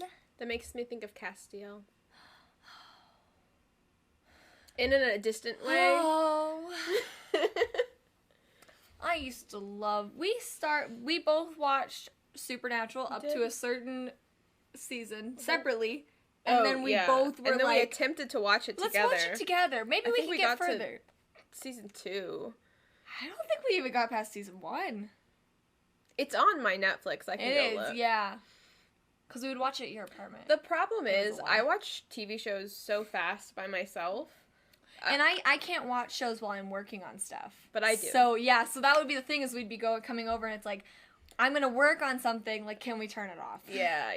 Yeah. And then I'm terrible at watching shows with people because I'm so used to watching shows by myself. Yeah. And then I just feel like I need to watch it quickly. Yeah. I'm not good at watching shows with other people because I like to make comments and like say things and react. And so it's a lot better for everybody if I watch it by myself. Well, I mean, for Supernatural though, we both had seen it, so yeah. It was That was good because a duel. We already knew what was yelling going on. at the freaking brothers for doing dumb shit. But we also weren't missing anything because we had already seen it. That's so true. that's always where I'm like, I can't watch it with somebody who hasn't seen it before. Right. You know? Yeah, because then you want to make a reference to a later part. But, or like, you know, I want to just be like, and then it's like, oh, I'm spoiling like their first time. Right. Even if it's my first time too, it's like, you know. Naturally. Yeah, I don't want to like block the sound. But So I can't help it. These flowers we have here, before we can get to the good barbarian stuff, we gotta get to the flowers. But the flowers are good barbarian stuff. Well, that's true. So we'll do the easiest one, which is the initiative, which is our dexterity. Which is +1. It's how quickly you can get into position for combat or other things that your DM might say, roll for initiative. Our hit dice Mm-hmm. is a D12. Amazing. We have never had this high of a hit dice. You only get this high with barbarians. Exactly. I love having a lot of hit points. It's very good. Being a tank is really fun. Yeah, a tank is somebody, you're the frontliner. If you don't know what that is. I know I heard it a bunch of times and I was like, what are you talking about? A tank is, the person who is like you're intentionally trying to take all the hits because you're tough skin, you can take it. And that's what a barbarian is. You go and you try and direct all the fighting at you so that your squishy wizard in the back can make the big damage hits without them dying. Because also you can't heal anybody. That sucks. Yeah. I had a point in my one campaign that's currently happening, the Icewind Dale one, where all of our healers were down. Oh, no. And it was just me and a sorcerer. Sick. And it was a sorcerer, I think like the shadow one. There's a shadow one from Xanther's Guide to Everything. Mm-hmm. That definitely doesn't have healing. And we were Wild. both like, Well, this is how we die. He was like, I just know how to make darkness. And I was like, I just know how to hit things. Trey just kept hitting things. And that was, we just watched our friends be knocked out and like failing death saves in front of us. Terrible. Yeah. But our hit dice are 12s. Yes. And so we that get means, to, that means. At level 1, like always, we start with the max number on our hit die plus our constitution, which we added every level. So we had 14! Already. Is it already higher than So many. than some of our, like, I feel like there's at least one character we've made that's had, like 15. yeah. Like as Like their 18. third level. Yeah. Yeah. And we're only level 1. Okay. All right. Can I? Yes. Okay. I'm so excited. Okay, so I'm gonna roll my D12. This better be good. Please, baby. It was really bad. What is it? A 4. That's It's still a alright. 6 because we add 2. We add our constitution again, so we're it's at 20. I'm not gonna roll that one. I'm sorry, baby. So I'm gonna roll my pink sparkly one. A 10! Nice. That's already higher than everybody's dice. Oh my god. 10 plus 2, so that's 12, so that's 32. Nice. Level 3 of I love the duality of our energy right now. 30. Mm-hmm. Yes. The neighbors are gonna be like, what the fuck is happening over there? What's happening? We share a wall right now with some people. It's okay. What's going on? Okay, we're gonna come back to the AC because that's something that comes at a level, and I want to go through that with levels. All right. So, we did our hit points. Right. Just falling down. I can't really look down easily with this on. I'll hold it for you. Thank you. That's pretty, this. I think it might stay if you do that. Actually. I'll just keep doing it. No, you don't Okay, pay attention to it. I got it. This is from, for anyone, like, I got it from Claire's in high school. She got it from me. I got it from Claire. My I didn't store. even know you in high school. We went to different high. We were My store. You got it from my store. Okay, I got it from Claire's store. In high school. It's very old. Is what I'm saying. It's kind of bent in weird places, so it's not really the proper fit for a head. Thank you. But you have to write. Keep going. Okay, so we have proficiency in light armor, medium armor, and shields. Which is all except heavy armor. Did it stay up after you sneezed? It did. I think it's good now. Bless you. Thank you. I've been having really bad... That's how I sneeze. I sneeze like a crazy person. It's always loud. People think I'm coughing. Like, that hurt my throat. Yeah, it's pretty bad. It sounds bad, but it's only... I'm just having a bad allergy time right now. Oh, okay. I think. Maybe. I'm driving back and forth across the country. I don't know what's going on with my I have no idea. Hard to say. It's hard to say. Weapons are simple and martial.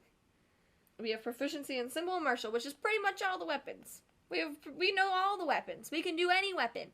We find a weapon, we pick it up, we go, I can figure this out, and you do it. And then you're really good at it. That's the good part. You can do any weapon. Okay, we don't have any tools. We have saving throws in strength and constitution. We already wrote that down. Mm-hmm. Skills. Okay. Okay. Yeah, let's look at what skills we already have so I can narrow this list down. So we have currently athletics, sleight of hand, religion, and insight. Athletics. Okay, athletics is an option that we could get as a barbarian, but I'm going to take it off the list because we already have it. So 1, 2, 3, 4, 5. So there are 5 other options: animal handling, intimidation, nature, perception, and survival. So roll me a d6, please. 2. A 2 is intimidation. Ooh, that one's fun. I love intimidation. In our one campaign where I was a rogue, but I had a proficiency in intimidation. I would like to intimidate. I intimidated a boy who the grave digger kid. Oh yeah. I threw him up against the wall. That was one of my first big things that everyone was like held a dagger. Calm down, yeah, held a dagger up, just throwing him. Was like, you bitch, and it was so great. Mhm. God, Michaelie likes to release anger. I don't know how to do it. This is my healthy coping strategies. Okay. Yes. Roll again. Oh. Wait. Roll a d4. Because there's 4 left. 2. A 2 is nature. Oh. So we are proficient in nature. So Alright. those are all 5 of our proficiencies. Cool. I was about to close the book and put it away. There's so much cool, more. we're all done. Okay. Now we got equipment. Equipment. Okay, so I need you to roll a d4 to see if we get either a great axe or any martial melee weapon. Odd number. That is a great axe. Great axe. Great axe. Okay, and then I need you to roll again so we can see if it's 2 hand axes or any simple weapon. Even. Any simple weapon. So I need you to now roll again. What do I roll? A d10. D10. Don't write yet. There's nothing to write yet because we don't know what the simple weapon is. 3. A 3 is a great club. Oh, we love the great weapons. We have the great weapon. Okay. So you can have I love the great weapons actually. So you can have a battle axe, which is which is 1d8 of damage, versus a great axe, which is 1d12 and is twice as big. That's pretty cool. Yeah, it's heavy, 2-handed. It is a big fucking thing that you strap to your back, and if you're a giant Goliath, you could. Or if you're a half elf like we are. Yes. And then a club versus a great club is the same thing. It's doubled. Actually, a club is 2 pounds, and a great club is 10. A club is 2 pounds and a great club is 10. Yeah. We are strong, though. The battle axe versus the great axe is 4 to 7. Whoa. So, but it has the heavy 2-hand. A great club also has a 2-handed property to it. So that means we can't wield our great axe and our great club at the same time. We need to have 2 hands on the weapon. I see. But that's what makes it do more damage. Amazing. That's the fun thing about barbarians. You can do so much damage because you get the big weapons. You get the big weapons that do the d12s. Okay, we also get then an explorer's pack. Explorer's pack. And 4 javelins. Oh, 4? Yes.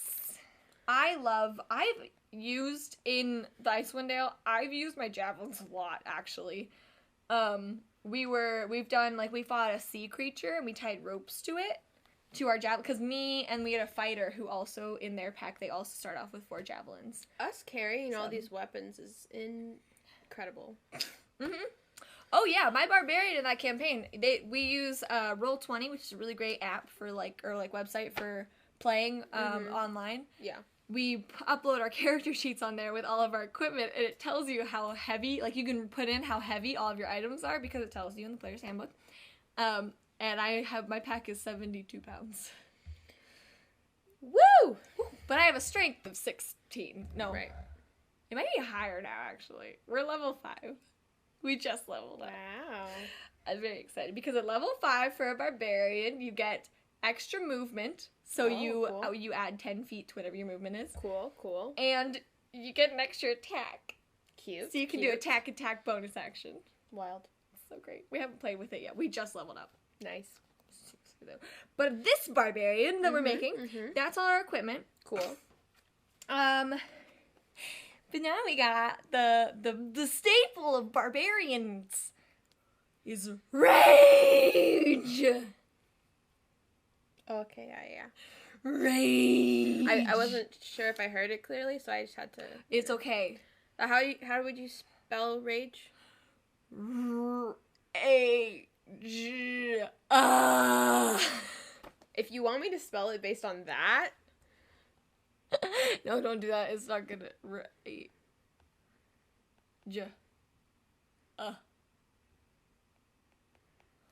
Rage. Yes. I love it. Oh, my throat. That's not good. Yeah. Yeah. If this is ever just audio, I wrote exactly what Michaelie said, which is rage. Ha. Ha. There's just H's at the end. It went ha. I love it. Terrible sounds to be Ricky. Okay, let me I'm gonna read spell it correctly. Let me read you the mechanics of what rage is. So yes, rage. Please. In a fight, you can enter into a rage as a bonus action. So you have, but you can't be wearing heavy armor. That is one of the things. So if you want to rage, which you always want to rage as a barbarian, don't have heavy armor, and you're also not proficient in it. So right. Not likely to be. Not likely wearing it anyway. Yeah. So you have advantage on strength checks and saving throws. When you make a melee weapon attack, which I've gotten this confused, where I've used range, like I've thrown a javelin and been like, can I, like, add on my rage bonuses? And it's like, oh, no. So it's melee specific, up close and personal. Right. When you use a melee weapon, you add a bonus to the damage that increases as you get a higher level. So I think at level 3, it's a +2. Yes. So your weapon attack damage, we just said, is a D12. Right. So when we hit with our great axe, we do a D12 of damage, plus our strength of 2, plus our 2 rage damage if we are raging. Which, let's see, if I roll right now, that would be a damage of 10. That dice looks like cotton candy. Thanks. It's a pink and it's got sparkles in it. I got it in a random dice pack. Oh. It was in my monthly subscription. Pink cotton candy dice. Yes. You also have resistance to bludgeoning, piercing, and slashing damage. Whoa. Which means that if you get hit with anything that any weapon, like weapons or attacks, will tell you what kind of damage they are. So if there are any of those 3 and they hit you, you have the damage. So if I were to get hit by someone's great axe and it did 10 damage, like I just rolled, I would have it, so I would only take 5 damage. Cool. That's one of my favorite parts. That's why I love rogues and barbarians, because rogues get a fun thing, which we've made like 2, 3. We've made a couple rogues on the stream. Rogues get to have like damage that are like at certain levels, like they have like area effect damages and like certain, like once per round.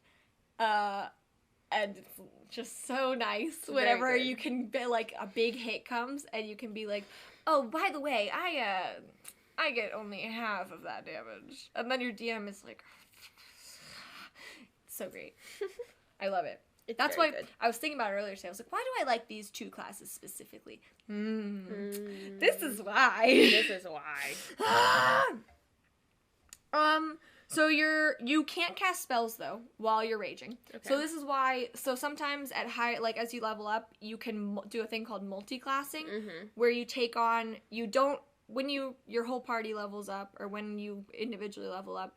Instead of leveling up as a barbarian, you can do is taking a level in like warlock or sorcerer, and so you start as then a level 1 of there whatever are that is. like requirements for what's required. There are requirements for what's required.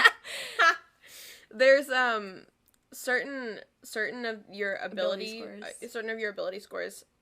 I think it's generally like certain ability score needs to be 13 for you to be able to multi-class in a multi-class.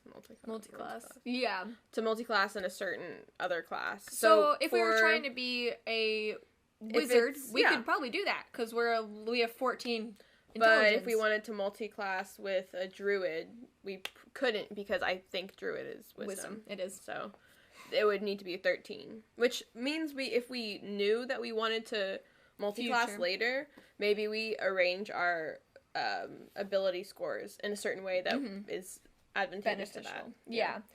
But as a barbarian, you wouldn't want to multi-class in a magic casting class because of your rage. You can't cast spells. Unless, of course, you're trying to go for a specific story. Like, for example, in our Curse of Strahd game, I was a druid, and I asked my DM if it would be possible to multi-class with warlock because of a story piece. And I didn't end up doing that, but instead we did like an almost sort of thing because of the story. So like, it's not the best idea for a druid to multi-class with a warlock. It doesn't super make sense, but story-wise it was fun. So really, whatever you want. I have heard a very overpowered multi-class combo is actually barbarian and rogue. Oh, really? That makes sense. That makes super sense. OP because you get sneak attack damage. Right. And you get to have all, like, bludgeoning, piercing, right. and you get to have all, like, area effect damage. Right. So it's, like, it's a lot. It's there are ways to play D&D more like it's a video game. Yeah. And, like, optimize We completely. tend to the story portion. Yeah, and you could do both, too. Neither are better it's than really the other. whatever you want it to be. As long as it's, like, okay with your DM and the party. And it's, like, allowed mechanically. Yeah. Yeah. Yeah. Yeah. Yeah. All right. So that's raging. Also, it lasts only for a minute. So this is why you want to do it in combat generally, because combat is usually less than a minute. How many rages do we get? You get a number of rages equal to your barbarian level, or whatever, not equal to your... According to your barbarian level, there's a table that tells you how many rages you have. So at level 3, we can rage 3 times. Which level 1 and 2, you can only rage twice. So we have 3 rages at level 3, and then we'll get 4 later on. And then the max you get is 6 until 20th level when you have a limited number of rages. Yeah. But that's like it's really hard to get to 20, to be honest. I don't know anyone who's gotten that high. But would be really nice. Which this actually makes a lot of sense with I know you were I at some point recently you were talking about how you didn't like spellcasters because you only have a certain amount of spell slots.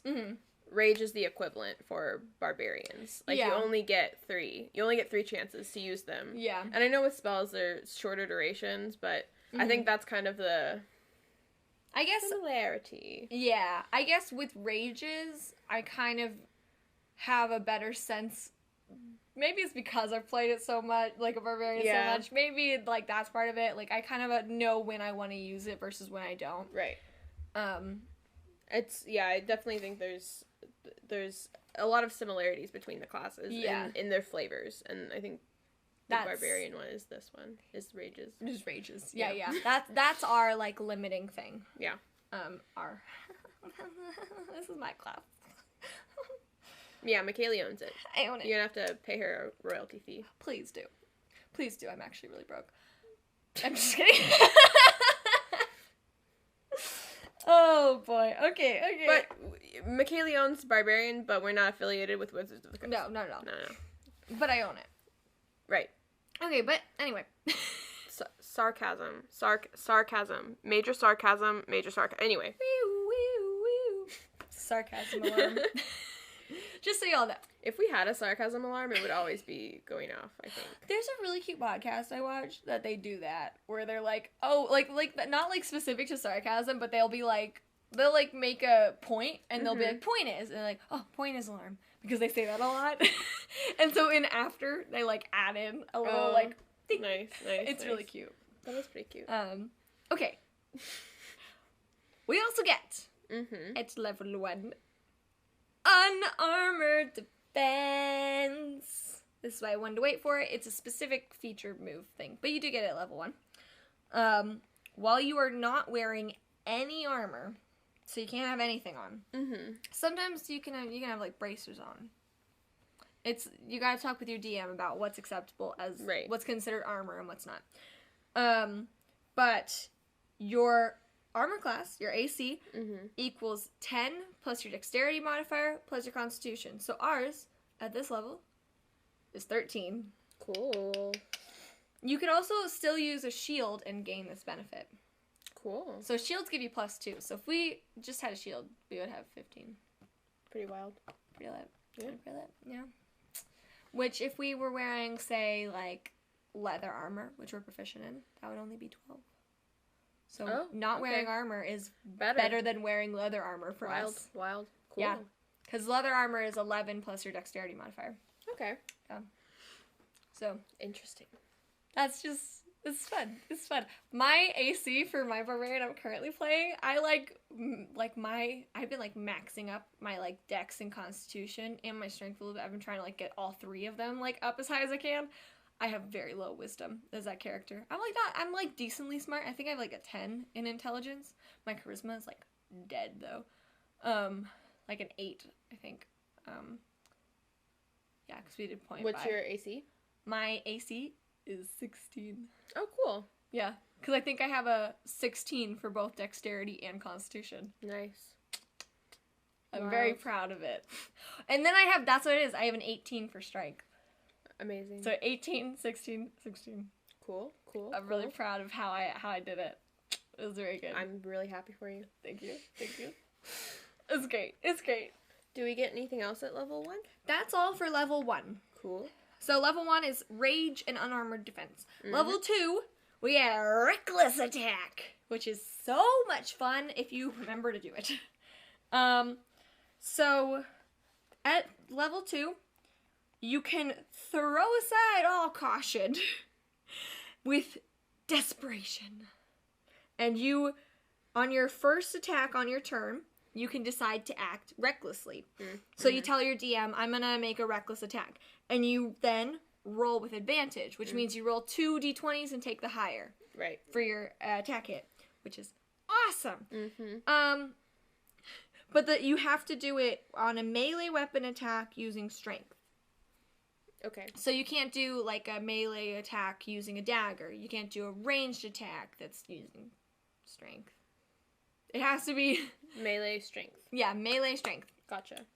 Which melee is typically strength. But by doing this, by deciding to act recklessly and gain the advantage, the opponent your opponent, anybody who attacks you until your next turn has advantage. Right, because you were so reckless. You're not paying attention to your surroundings. So you're just kind of like swinging wildly. Very, very intense. Yeah. So you choose to do this at the beginning of your turn, and then until your next turn, any person that's going to hit you has advantage. It's not specific to the person you're attacking. Which that's also been something where it was like, wait, why do they have advantage? And it's like, oh yeah. Because I was so reckless. I was reckless. Dang. But it's fun. I love it. And also, you have enough hit points. You have a lot of damage, so you should be okay. Yeah. Acting recklessly every once in a while, or every single round. I like doing it a lot. Some people do it sparingly. Nice. Our other thing that we gain at level 2, we got 2 things at level 2. we get danger sense, which this one I actually haven't used a lot. Because I haven't, the one we're doing isn't a lot of, like, traps and stuff. It's a lot of survival. So, what is danger sense? So, yes, danger sense is you kind of have, like, a sense of, like, your surroundings. Mm-hmm. Especially, like, danger, obviously, around that's, like, imposing or threatening you in your area. So you have advantage on dexterity saving throws against any effect, such as a trap, or spell that you can see.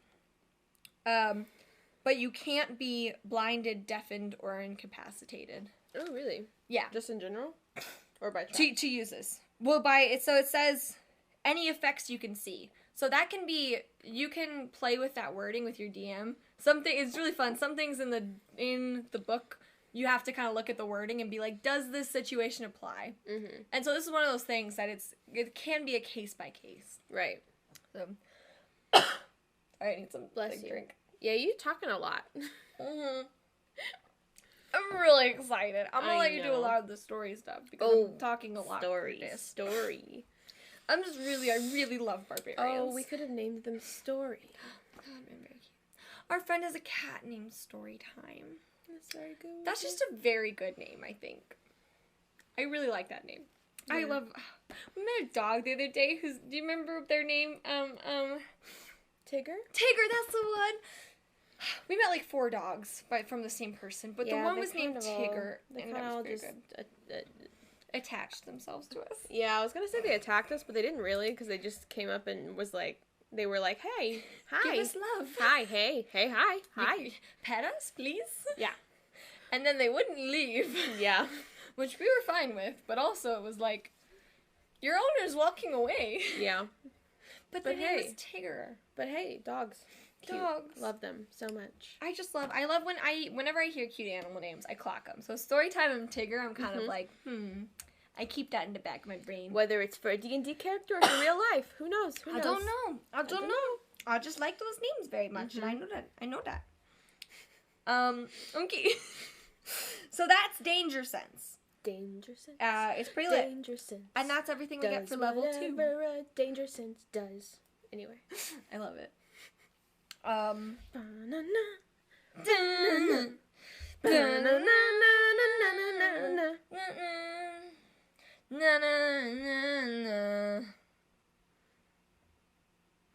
Okay.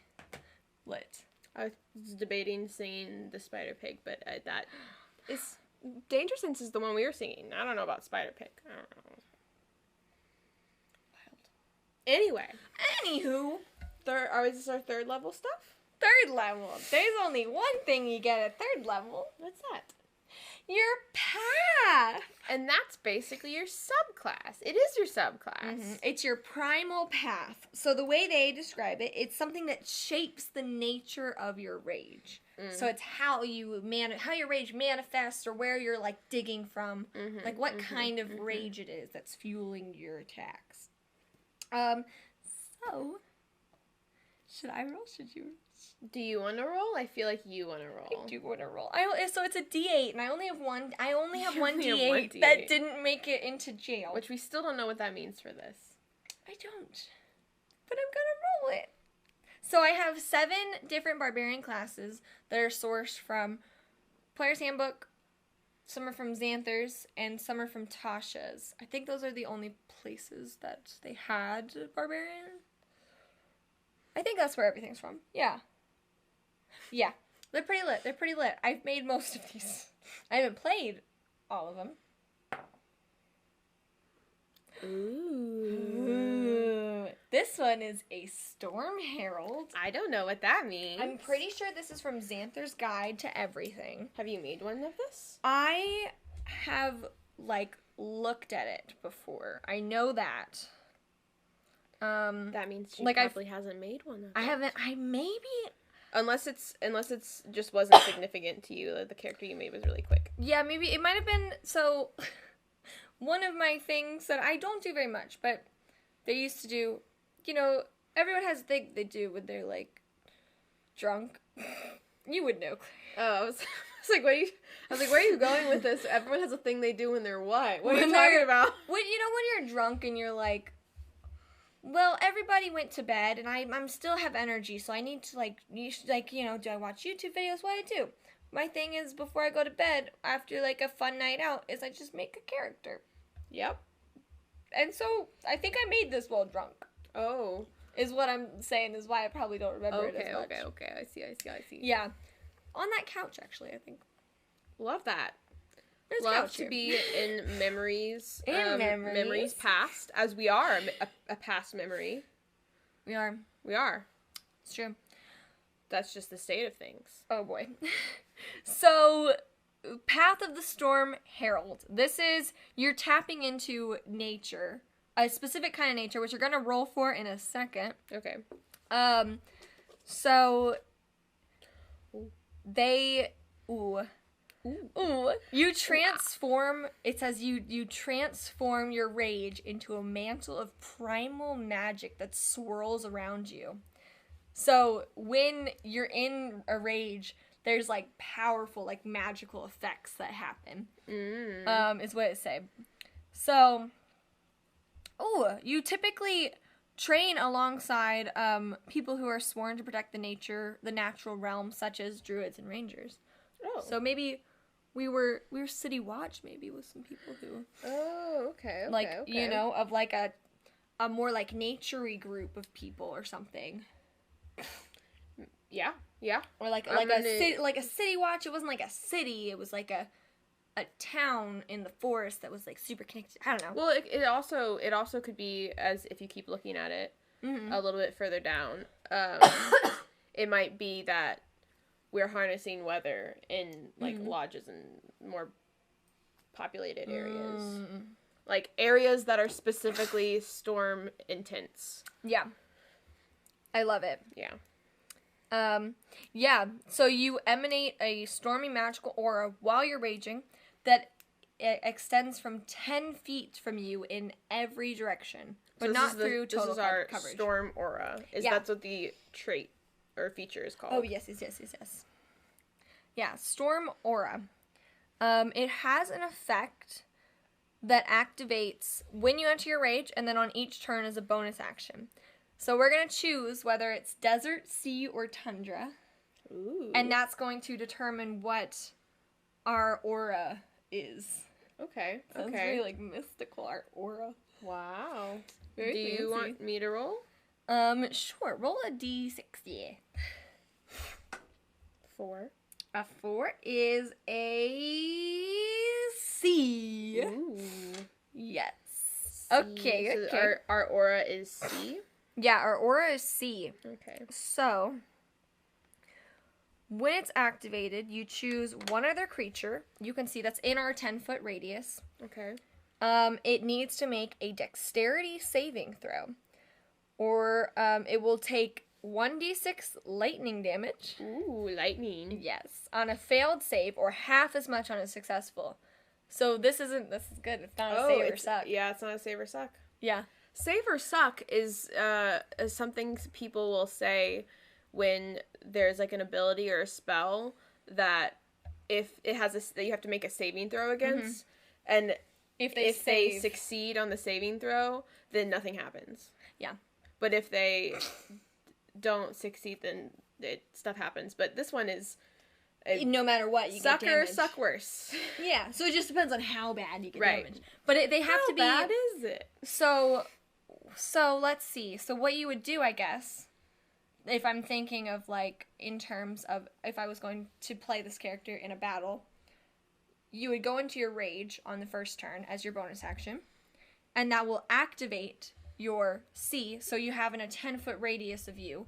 This lightning energy crackling and shooting and maybe like blowing up like storm clouds and stuff around you. You would want to melee attack somebody. So then you'd be within 5 feet. And that person would then every turn have to make a save. Because you would use then your bonus action every single turn to reactivate the lightning. Right. That's pretty lit. That is really cool. So we have a DC for our saving throw. our difficulty class. So this is what the person that we're in melee with would have to. I'm going to move this to this side because it's a little bit more... It's not a spell, but it's our energy. Yeah. No, I get it. Yeah. Okay, so our DC. Our DC, I just saw the word C. C-A, and I was like, our DC. Our difficulty C? We're so dumb. Yeah! Our difficulty class is going to be 8 plus a proficiency bonus of 2 plus our constitution of 2. So it's going to be a 12. So anybody we're fighting with, probably, I guess, then every round, depending on if we do anything else for our bonus action, would then have to deal with this. They would have to just keep rolling above a 12. Yeah. That is super fucking awesome. And also, it says this as a extra. The damage increases at 10th level, 15th, and 20th. Amazing. So, I love it. And it adds a d6 each time. So Nice. At level 10, we'll have 2d6 damage of light. And lightning damage is really good because, like, there's not a lot of creatures that have there's a lot of creatures that have like resistance to like bludgeoning damage, and, or they're like immune to certain. But lightning is always like less not likely. always, but it's less likely unless you're fighting like a blue dragon or something. Yeah, I'm gonna use my rage energy to defeat a blue dragon. If you're, it stays while like activated whether you use it or not. So like might as well if you're not. That's a good thing if if you choose not to do anything on your bonus action, you're like, well, I'm still raging, so I can just do this. Right. There's somebody within range. Of course. If you want to know what we get then at 6th level, Sure. I'm just really excited because I think it's interesting. Talk about it. You get resistance then to lightning damage. Yeah. So you can have it. And you can breathe underwater. Oh, that's And you cool. get a swimming speed of 30 feet. That's pretty cool. Which normally when you swim, your speed is halved because it's considered difficult terrain, and any difficult terrain is half speed. So you can only move 15 feet per round. But if we're doing an underwater fight at level 6, we're good to go. Well, I guess it wouldn't be this. It would be... Depends on what style you want to do. If you want to do breaststroke or like freestyle, or you want to do some backstroke. Want to go with some butterfly. Or you got doggy paddle. Yeah. What have we devolved into? This is the same that we always are. I don't know what you're talking about. You're right. We just have pointy ears this time. Our last thing is at level 14, when we use our aura to attack, for the bonus action, we can force them to make a strength savings throw as well. Ooh, double. I think as well. Oh, you use your reaction. Okay. So you can only do that once per round. Okay. You can use your reaction, which then you give up your reaction, so then they can like move out of your space. It's you gotta give and take. Right. But they will be then, if they fail, they're knocked prone as if they were like struck by a wave. Right. That's so cool. That is cool. I like it. I like it too. I like it a lot. I like it a lot as well. That's everything for a barbarian at level 3. Alright. Time for my favorite part. Yes. The story building. And the potato! Yay! The personalized obscure traits about tenacious onions table that we talk about every episode. And pray tell, what is this table, Claire? It's a table that, well, you know. But to tell you, we made this table.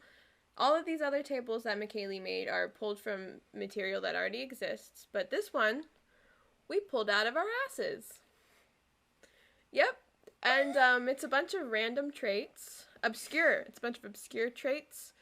And it's either things that could be like physical features or about their family or about a quirk they might have. We really just made it because we thought it would be fun to have it gives very specific flavors. Yeah. That we can then expand upon. Right. And connect. It's also kind of a challenge. Yeah. It's an added challenge to, like, tie in... Yeah. Your character being both completely bald and a hairstylist. Anyway. Shout out to Mia's episode. Also follow us then on Instagram to maybe it's up now, maybe it's not, to see the character art of the bald hairstylist. Yes. Michaelie makes character art of all of our characters. And they're on our Instagram. And I actually tweet a lot about potatoes on our Twitter. I do. So if you want to hear about potato facts or... They're not facts. Yeah, just potatoes. Hold on. I just gotta. Do you need me to... I mean, sure. Yeah, you can get out. You take the stage. Okay, so here's the thing. I'm gonna tell you a secret.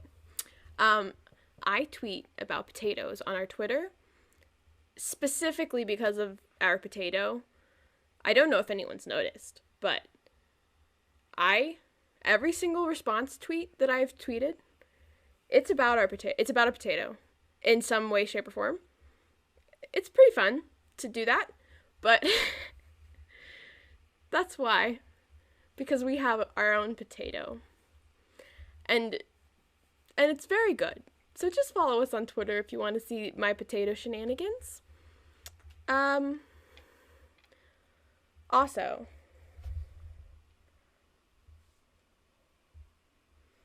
this dye looks like cotton candy. I said it earlier.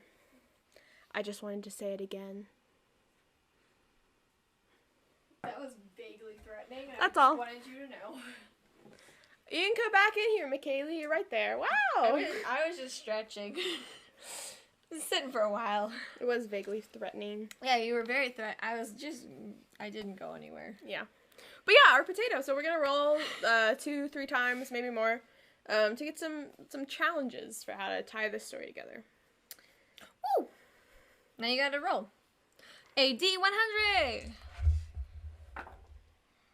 33. A 33. 33. Is a pyromaniac. He's a maniac. Maniac. I was gonna sing that too, and then you started. I was like, ah! What's happening? I know how to spell pyromaniac. Pyromaniac. Maniac. I love it. I think it's kind of cute that we have a pyromaniac that is a, like, sea storm herald. Yeah. Because we can go into a rage. We can cause fires with our lightning. But we can also put them out with our water storm. Yeah. Because, our aura. Yeah. Maybe it's the, we love our lightning. And we love it so much. It's like Sweet Home Alabama. We can make glass in the sand with our lightning. Because we're a pirate. Yeah, of course. Because it makes a little burst of flame and then it becomes glass. Okay. Did you ever see that? You know that movie? I feel like it's been a while since I've seen it, if I have. I had a very recent conversation with my family about this, where my brother was like, glass is made out of sand. And me and my sisters were like, yeah, we do know that. Because, there's this really fun movie, and we all should watch it. And then literally, 2 seconds later, the song Sweet Home Alabama came on the radio, and we were all like, Alabama. I have another funny story about that song, but you continue. What's the number? 26. I love it. You love it already. I love it already. Do you actually? I don't know. What is it? They collect insects. Ah, nice. We love a good hobby. Does it have to be so gross? Not all insects are gross. If you're not Michaelie, I guess. I think I wasn't as, grossed out until our mutual friend, had introduced us to a wonderful podcast Oh. that had to do with fear. Oh. And one of the fears it explored dealt with bugs. Listen, I still am fine with bugs. Very gross. Also, we do a Monster of the Week with them as the DM, and they've done a couple where it was, like, describing, like, some, like, gross, like, insectoid kind of thing. Oh, wait, we fought spiders in that one, like, giant insect creatures. They're really good at describing horror. Yeah. And it was very, I didn't like And it. Monster In a good way. Monster of the Week is a Powered by the Apocalypse TTRPG that uses, or only uses 2d6 for all of the mechanics and stuff.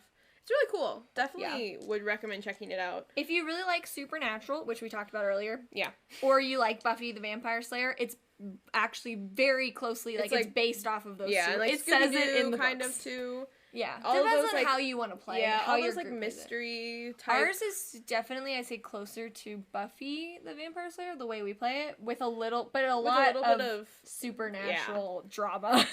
Drama. We do a lot of the drama, because we're all dumb theater nerds. I think we're smart. You are. No, I think we're smart. Yes, and. Yes. And I'm gonna roll this next one. Wow, 23. I was about to and something, and you beat me to it. 23 gives everyone a nickname. Ooh, nice. Ooh, nice. What did we? And we already said we could have a nickname as either Saf or Safi or Elle. So maybe we're like we gave ourselves our nickname, and we give other people nicknames too because we think it's fun. Because we have a long name that is hard to pronounce for some people, and so we like to go by shorter names so people can pronounce. Sometimes. I feel like maybe we have different nicknames for different. I mean, just like anyone, you might have a nickname with certain group of people, so maybe our nicknames are localized to the people we are around. Like, as a City Watch, we might have a certain nickname that we go by that's, like, easier. Our personal nickname. Yeah, and sounds more official versus, like, who we are to our like, we friends. go by, like, Elle. Maybe. Saf. Maybe, well, Saf sounds very, Saf like... sounds more official. And then, like, Safi and, like, private, like, close stores, you know? Yeah. Yeah. Like, you know, like, our friends or, like, our little, like, baby cousins or something called Safi. Yeah. You know? Our baby cousins that we have. I just made it canon. Okay. Bam! We have baby cousins. I think it'd be cute if we're, like, a cute little, like, older family, like, not, like, older, but, like, you know, like, me age older, where we're, like, getting into our career, and we're, like, big old... I mean, you're the background person, but I always like the dynamic of being, like, our age and having, like, little tiny kids... family member around you, you know? Okay. Where it's, like, it's not your kids, but you can be, like, kind of, like... Yeah. You know, you're cute with them, and it's fun. I don't have that in my life. Oh, okay. Yeah, I am the youngest of all my relatives, so... I am the oldest, and my youngest, like, cousin is 13. They were babies at one time when you were older. I guess, but I was, like, still pretty young. All right, let's... Like, I guess, no, they're not 13 right now. They're older than that. How old are they? Yikes. Let's look at the story. They live in Virginia. Like, I don't see them very often. Okay, and then the panorama, you know? I'm sorry. Oh, we're going off on all kinds of tangents right now. Okay, we are a neutral good, half-elf, barbarian, Storm Herald, who's also City Watch. I wrote it on the other page. Ah, gotcha. Okay. Yeah, yeah.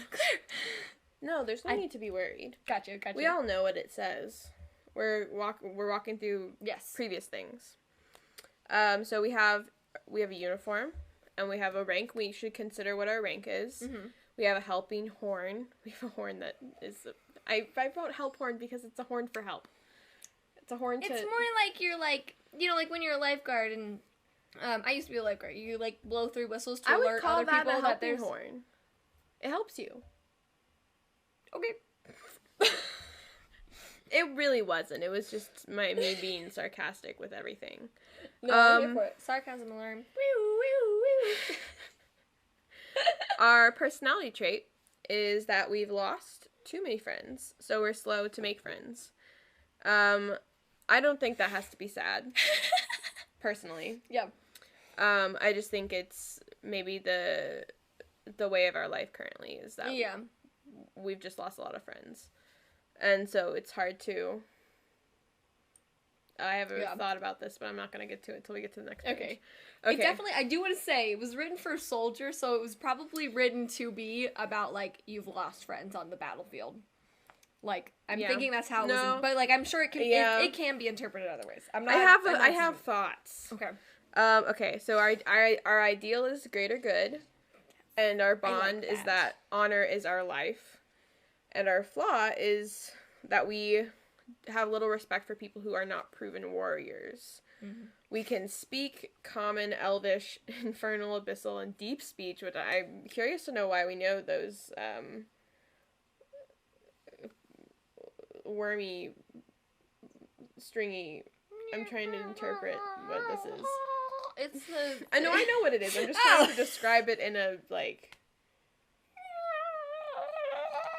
tentacle-y languages. I would love to know what that is. Okay, so those are some considerations. And then we are Barbarian of Way of the Storm Herald. I love the way it flows. Yes, it does. Storm Herald. Storm Herald. And we have a Great Axe, Great Club, Storm Aura, which is the Great sea. Weapons. And we're a pyromaniac. We collect insects. And we give everyone a nickname, and we have baby cousins. Okay. So it feels I like really appreciate you putting that in. No, it's weird. Oh, and if we recall from earlier, this is the vibe. Oh yes, this is the vibe. Because you're a half elf. Because I'm the half elf. We determined this before that we were like, if we roll one, like, I mean, we didn't say it specific, but we were like, we want to roll one of these. Yeah. Someone with these ears, and that's just Here we are. It's you. This is what you look like. Saphaeli. Saphaeli. Saphael. Oh yeah, because we're doing like Castiel. Brain went bye-bye. Well, I just thought L because that's how E-L-L-E sounds. It's L. If it was L-E, it would be I-E. Or... Are you a whale?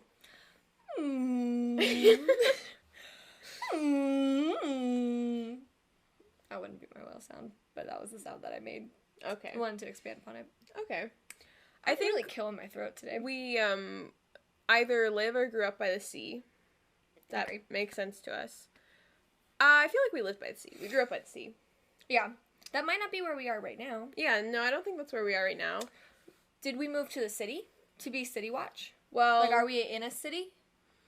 I think maybe... Or are we in, like, a town? I feel like we had a pretty regular childhood. Okay. By the sea. By the sea. Although, what are your thoughts on, like... So, Barbarian's whole thing is that... It's like the emotion is the fighting style, right? Yeah, you draw upon your emotion. Is rage inherently anger? Or can rage be, like, power? You know what I mean? Like, what is your thoughts on it, though? My thoughts on it, I always say it has to do with anger. Like, but it can be, like, it's just different types of anger. And so sometimes you're drawing on the anger of your ancestors, and sometimes, like, it's not your anger. But you're calling on the anger of the sea. So it might be that it's not your anger. You're just, like, calling upon, like, the rage of, like, a stormy night that's, like, just tearing ships apart and crashing waves up against a lighthouse. Like, it doesn't have to be, I think, in my opinion, the way I take it, it doesn't have to be your anger that you're calling upon. It can be more of a spiritual connection. It just depends. If you're like a berserker, I think you're definitely calling it on. Like, you're just fucking angry and, like, very primal. Totem warrior is like you're calling on, like, animal. So it really, yeah, that's my opinion on it. I think. Do you want me to look at the book? If you want to, I'm just trying to. I'm thinking maybe.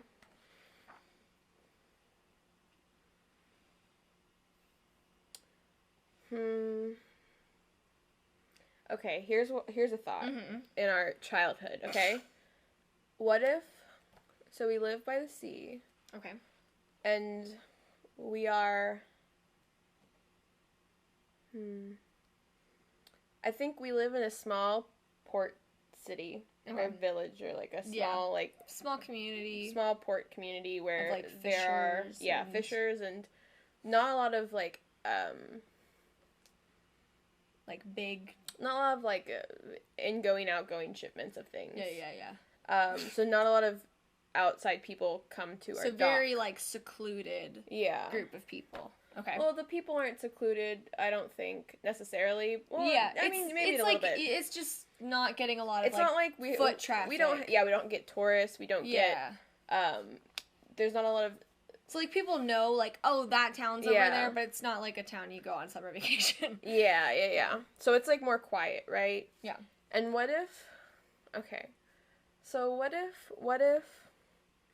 So because it's a smaller town, there's less other kids. There's, like, not as many kids. And that's, like, normal for us. Like, we don't feel, like, necessarily sad by that. But because there's less kids... Okay. We play by ourselves more. Yep. So we collect insects. Okay. And we give the insects nicknames. Okay. Because we like them. Yep. And they're our friends. Okay. But they don't live all the time. So our friends are the insects, and those are our only friends. I'm not done. So there's that. So like we collect insects because we think they're cool, and there's not much to do in our town, okay? There's not much to do. So we nickname our insects because they're our buddies. As we're learning the barbarian stuff, I think we also nickname our sea glass. I think that there's some accidental sea glass creation. Okay. Cool. With the lightning. But I think the other part of it is that we see ships on the horizon a lot, and we imagine that they're full of our friends. Because we think, maybe we think, like, the ship, maybe our small town is, like, a stop to the next big town. Okay. Like, it's not a stop, but ships come, like, they look like they're gonna dock in our port. Yeah. But they're actually just going to the big city. Okay. So we see these ships, and we're like... Oh our my gosh, friends. Are those, like, we imagine, like, wouldn't it be cool if those people came and all the new people I could meet? So we've been let down on the prospect of friends. I think it's like daydreaming, like, when you're a kid and you're, like, don't have that much to hang out, you, like, kind of fantasize about, like, the idea of having, like, something else, like, the idea of having more friends, or, like, the idea of having, like, kids your own age to hang out with. I guess I grew up on a street that had like 18 kids are my age. Yeah. So that's not something that I relate to a lot. So that's, I think, where my roadblock is coming in my head. Okay. Is I haven't dealt with that experience. I also don't relate to it at all. Because I also have siblings who are really close in age. So even if I didn't have friends around, it was like... Right. So I think we're an only child. Okay. And I think... Maybe we're the only in our age category in town? Yeah, I think we're maybe the youngest. Yeah. So we'll get to the cousins in a minute. Yeah. But that would be like if we're like old now. Right. Yeah. But we're the youngest. Yeah. In our town, or we're the baby child. We're the youngest that, like, all the other kids are like too old to hang out with us. Like we're like they wouldn't want to hang out with, you know what I mean? Like like 8-year-olds and like 12-year-olds, they don't always like super have the same interests, and like the 12-year-olds are like gonna go do their own thing, and the 8-year-olds like a long conversation about we this did the other have day. We did. Oh boy. So this is our childhood, right? Yeah. So the collecting insects. Oh gosh.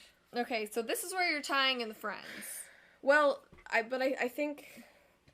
Yeah, I think it's like the idea. I think it's the idea of friends. So why are we now afraid to make new friends? Because none of the ships ever came to our dock.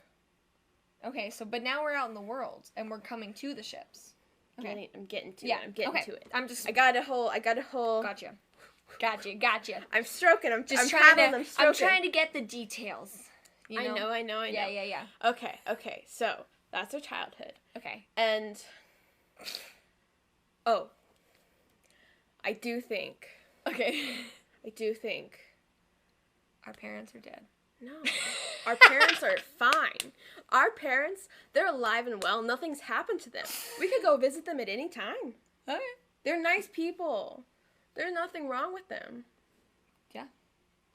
I didn't say there was anything wrong with them. Michaelie likes to make parents be gone. Okay, ever since I was a kid, me and my siblings will play we will play these games where we're like, well, no one wants to play the parents, so we'll all just be orphans. So we would play the orphanage game a lot. Okay, well, listen. So I'm this is just my, like, it's easy to just cut them out of the picture. Safiel's parents are fine. They're fine. But here's what I think happened. Here's what I think. I have a couple options, right? Okay. I'm ready. One of them is that maybe there was a shipwreck Yes. nearby. And our parents were in it. Michaelie. I'm sorry, continue. No! I had to say it. It was, like, right there, and I was like... We're never gonna... Nope. Okay, continue. Okay, Shipwreck nearby. Right. So either one person escaped the shipwreck, or there was only one person, we don't know. One person, and they came to shore where we were. Okay. We hang out on with shore. With our bugs. With our bugs. And our sea glass. So I think either this figure who comes in is either really inspiring to us, or they are like they like tell us where they came from, and it's like super interesting to us, and this is like our first like what we would see as like friend, because oh my gosh, ships, they sail through, and this is the first person who's like stopped. We see, and they came, and of course they came to talk to us, because obviously. Who else would they have been expecting them, of course. Yeah. So I think either this person's actually a good person, or they're evil. They're not honorable, and they're not proven warrior. And they let us down somehow. Yeah, they let us down somehow. Maybe they were a stowaway on this ship, and they stole some money, and they and then they told us a lie, and somehow and we learned the truth, and so we're like, can't trust anyone who's not proven to me. Yeah. Do we like that one better? I like that. Okay, I'm gonna just take a note of that. Yeah. So we can't trust anyone who hasn't proven themselves worthy. Maybe it's not like specific to fighting, but like, Yeah, it doesn't. I don't think it has to be. I know it's like you gotta prove. Maybe I think yourself. as we grow in our like barbarian skills, maybe we frame it warrior. Yeah. And that's what we tie to respect, because then we grow up more, and we go to the big city. I think we go to the big port city. And we're the city watch. And we go to the city. And that's where we find all the honorable people in the city watch. Yeah. And maybe we catch a lead on this guy. Maybe he's actually notorious for being a like thief or something. Oh, he's like a wanted criminal. Yeah, like, with a bounty on his head. This is like gosh, which one is it? Is it Count of Monte Cristo? Or is it The Princess Bride? There's, like, an older movie that there's, like, a character who interacts with one of the, like, protagonists, or, like, a kid or something. And they seem really cool. And then later you find out they're, like, a thief or something. That's not Princess Bride. Is it Count of Monte Cristo? I can't remember. No. I don't remember. If I remember, I'm going to tweet about this when we That's do this episode. wild. Okay. I doubt I'll remember, though. Yeah. But, like, we learn later, and we come into maybe we come into contact with them. Like, in jail, or, like, on the streets? Like, maybe on the street. Maybe on the street, and we recognize them. Yeah. And we're, like, spooky. You met a And I think it would also make sense for us to be city watch in the major city port. Yeah. Because... the nearest big port city. Right. Because it's, first off, it's where all the ships went, so of course we'd want to be there. Second off, probably really stormy, because it's still on the coast. Yeah. So we'd still be connected to our nature. Right. Okay, stowaway thief looked up to let us down. us Never down. gonna give you up.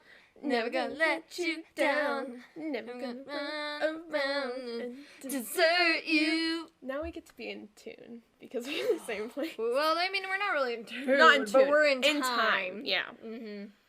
So the last piece is that I just think we had older cousins. We had older relatives. Yeah. And they maybe that's another reason why we went to the port city. Maybe our baby cousin is there. Yeah. And we were really close. Yeah. With And maybe it's so that would be one of our parents' siblings. So maybe our parent had like very big gap between them and their younger sibling. Yeah. Yeah. Maybe we're the same age as our aunt or uncle. Mm-hmm. Yeah. Yeah. Well, because then that would make sense that they're baby cousins. yeah, no, but I'm also thinking about us being the only one our age in our town. Well, but at this point we're like in our 20s because we're City Watch. Yeah. No, I mean when we were kids, they would have been. Were they in? I don't think they lived in the they same. didn't live in Yeah, the I town? don't think they lived Okay. in the same town. So the town wasn't where our family's from, or it's just where our parents are from. Yeah. Okay. Well, I think maybe it could be something that has to do with what our parents do. Like maybe our parents like are fishers or just prefer a smaller town Yeah. to a larger city. Yeah. Kind of. Maybe it's more affordable. I mean, lots of reasons why we wouldn't be in the big city. Oh boy, that's starting to sound too real world. Hey, Yeah. Let's get down to the reflects logistics life. of home ownership Yeah. in fantasy world. I'm just gonna write. This is getting into Move like guild artisan subscription. to- Like, geez, I don't want to think more about this finance. is more reasonable than paying a monthly subscription fee. I will never stop talking about that. Anyway, So just don't play a guild artisan. I will never unless I do. Unless you do. Okay.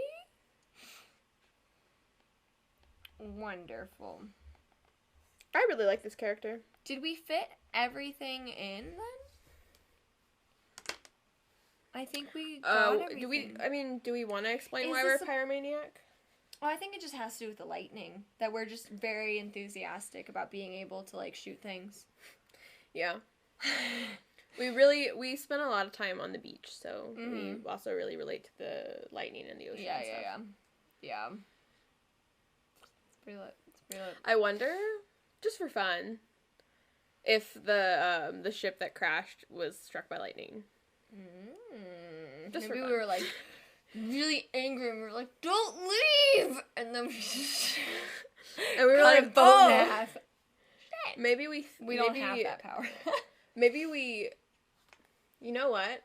Maybe we think we did. Maybe we were, like, we saw this boat and we were like, it's kind of sad. And then it starts storming, but it's not related to us at all. We just kind of start to... And we just, like, we're thinking really hard about how much we wish it would, like, stay. Yeah. And then And it did. And then it does. Everyone died except the thief, but it stayed. I feel like there maybe were not that many people on board, but it was like a cargo ship some kind of them thing. Died. There's always gotta be like workers and like captain. Captain goes down with the ship, man. And maybe even if we don't think we did it, we like related to the lightning. Yeah, because it kind of like seemed to bend its will to us. Yeah. So we're like, oh, okay. The storm god was looking out for us. In a way. Sort of. In his way. Setting us on our path. You know what I think is really funny? We haven't connected this at all to our story. And to me. And to you. The thing. But you're right, we haven't connected to the story at all. That's actually kind of nice. I was going to say, though, for like you, it. I was thinking that this is like could be like a part of your, like, what City if it's Watch, like... Gear? Yeah, like your uniform. Like, okay. it's signifying your rank. Oh, what's our rank? Probably, I would say. We've got to be a little bit up there. Yeah, but we're not like captain of the squad. Like, maybe we've been here... We're like a lieutenant kind of deal. Like, not the first thing, but the second or third. Yeah. Yeah. We know all about this, guys. We are so genius, you know? Just We're knowledgeable. I was gonna say the other thing would be if it was like sea glass. Maybe that's like what this is. Maybe we can pick what the little gym is. And we just kind of were like... We just were like sea glass. Yeah. But you're right, we haven't titled the story. I was just thinking about what have we missed? And I was like, oh, we didn't talk about. But yeah, maybe... I think this is also maybe something from like our hometown. Wait! What? Oh, insects! We collect insects. So, these are little butterfly earrings. So, they're not really. These aren't real butterfly. They're not real butterflies. These are like fabric. I thought they were metal, because this is the first time I've seen them in person. Yeah, I wear them a lot. I thought they were metal. They're until so 2 days light, ago. you don't even feel them on your ears. You don't. It's amazing. Yeah, it's really nice. They're so pretty. Look how they shine. Yeah, look at those. But yeah, I think maybe we have, like, I don't know, maybe there was a time when we collected butterflies, and I think people who collect insects, a lot of the times after the insect has passed, they'll like display them in a way, so maybe we wanted to honor one of our butterflies and that we cared for a lot. Their faces creep me out. I'm sorry. I understand the beauty of butterflies from a distance, but like up close, man, they're so cool. They got the little... Not my thing, man. I understand that it's cool. I can understand why people think it's very fascinating, and I can see it as a fascinating hobby to research bugs and stuff. Not my thing. That's okay. That's all I'm saying. That's alright. But yeah, we have this, like, thing. It could even be, like, a neck sort of thing if it didn't make sense up here. And then, keeping your hair up and out of the way. Yeah. Very standard. This is the uniform. I live in a port city. You'll have cute little freckles because you live on the beach. Yes. And you don't know if you could even tell, but it's because cute little freckles on her face. Just believe us, they're cute. They're very adorable. Wild. But yeah, we haven't tied this character to our story, but I think that's alright. I don't think they have a reason to be, like... Yeah. I think maybe in a situation... Because we've talked about wanting to tie in characters in, like, one-shots and other, like, campaign short things in the future. This would be a character I would love to play. Yeah, no... Ditto. Yeah. Honestly. But, yeah. I do think there's lots of ways to tie them in, though. Like, even just going through the town and having a reason. But that's also something that a DM would maybe, when you've built your characters, a DM would probably... tell you. Yeah, kind of help weave a reason why you're all in the same place. Other than you met in a tavern. Yes, there are other reasons. That's what we did as guests. That is precisely what we did, and it works all the time. I loved it, because they were like, where are you two sitting in the tavern? And we said, the darkest, shadiest corner, please. Darkest, shadiest corner. But let's go to our other page. Our other page. We built a character. Okay. We built the barbarian. Are you ready? I am. Go. We built a barbarian. It's awesome and it's cool and it's super tough barbarian. Woo, woo, ah!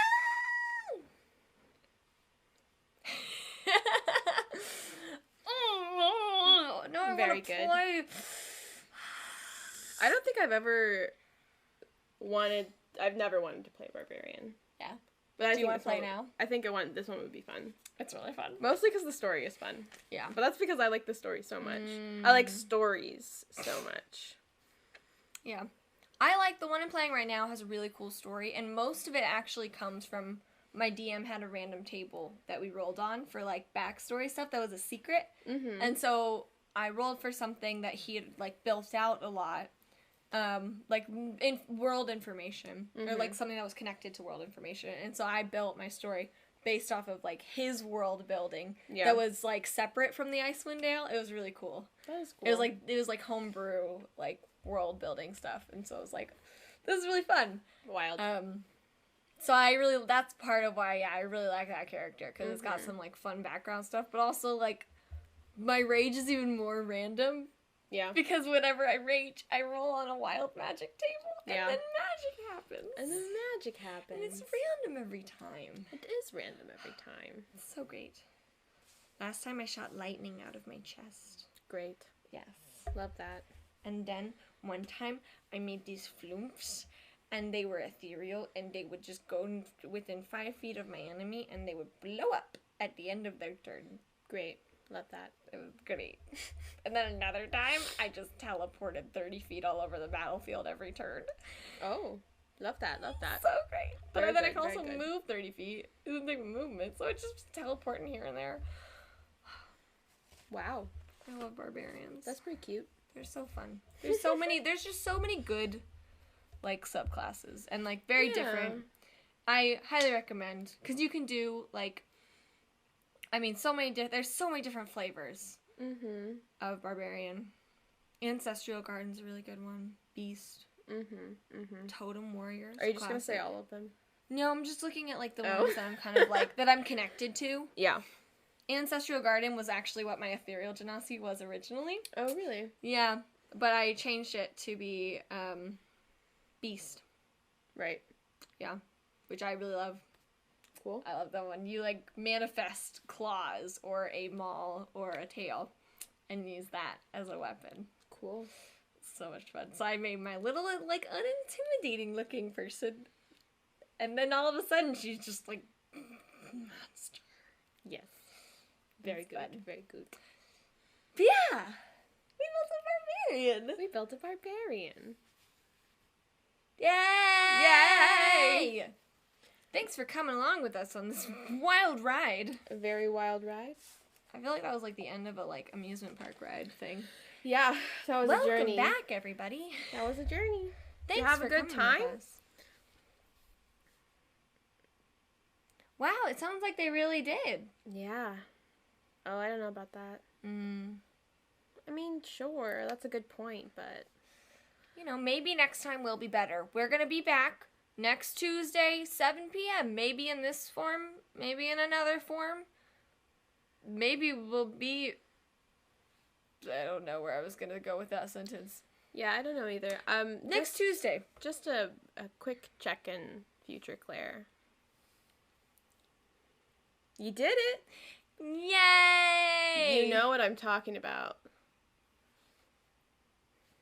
You know what I'm talking about. Michaelie doesn't know. I have no idea what the fuck's going on. I thought that I would. I think chat might know too. I'm a little worried. Yeah. Good job, Claire. Yeah. I hope this isn't hurting me in any way. No, it's really not. Okay. It was just a thing. But you did it! So congrats! Congrats, Claire. Yeah. Really. I don't know. I'm really worried to be congratulating, but I don't know what it is. It's fine. Can I ask what it is? Nothing. It's nothing. Okay. Nothing important.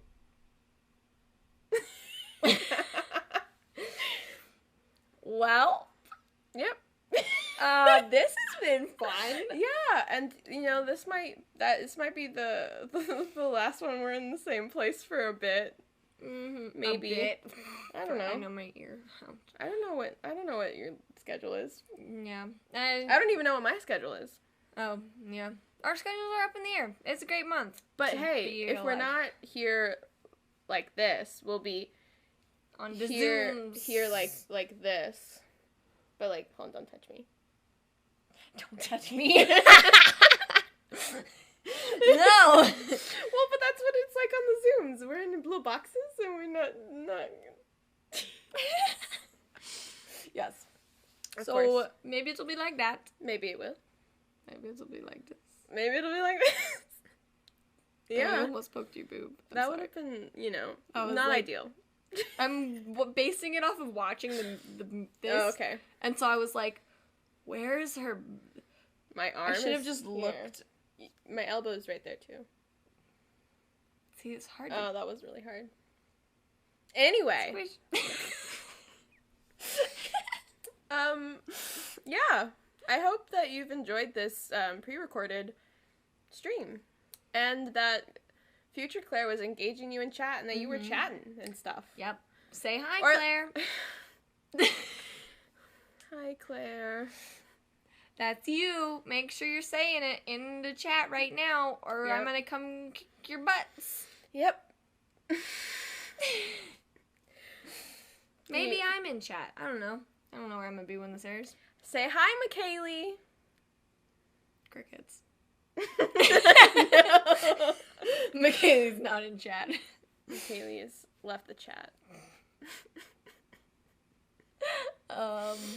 Yes. I'm in chaos times. Yeah. We'll see. Life transitions. They happen all the time. We're at that age, man. Our Yeah. friends getting married. Yeah. That other friend's having a baby. Were you just saying that? Okay, I was like... I wanted to see if you would yes and then I broke really fast. I should have yes-anded. Yeah. Mm-hmm. It's too late now. But, you know. Yeah, no, our friend's getting married. And I'm moving to another state. And we're in chaos. Because we're in that time in our life. It's okay, though. Yeah. So things are just a little hectic. We revel in But it. we're making it through. But we love doing these. And so we're going to still... Every Tuesday, we're going to have content for you guys. We're going to have a new character or something coming out. Yeah. So... I'll talk your ears off. Yes.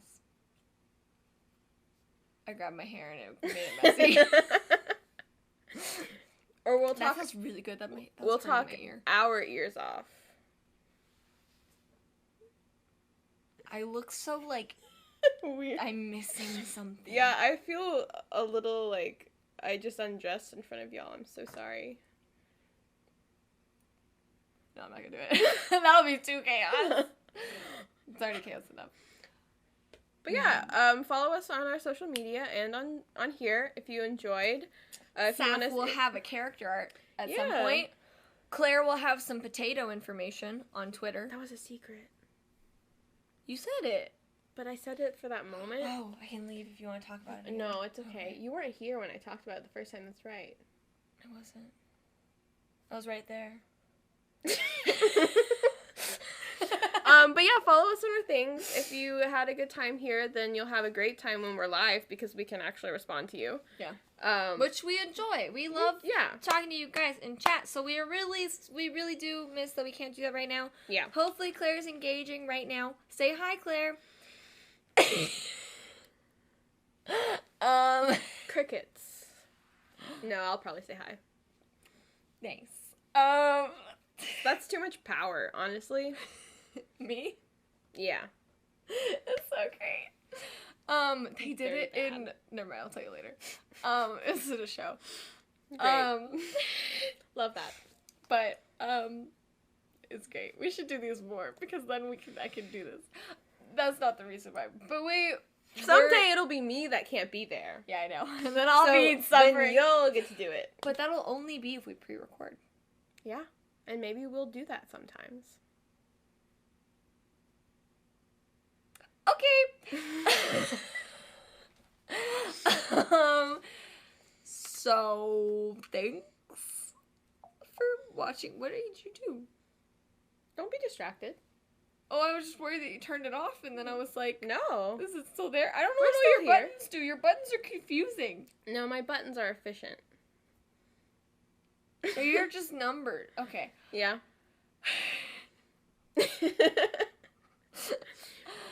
Chaos. This is the after show.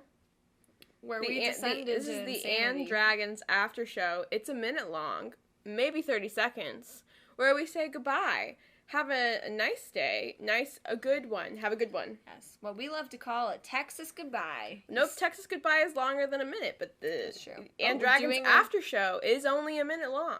So that means we're getting ready to say goodbye. Have we done our after show? In No, only a we minute? haven't. This is a new thing. Just go with it. Roll with it. Roll with it because we take so long to say goodbye. We really love all of you guys. We really appreciate you. And, That's a minute. that's a Bye. minute. Bye.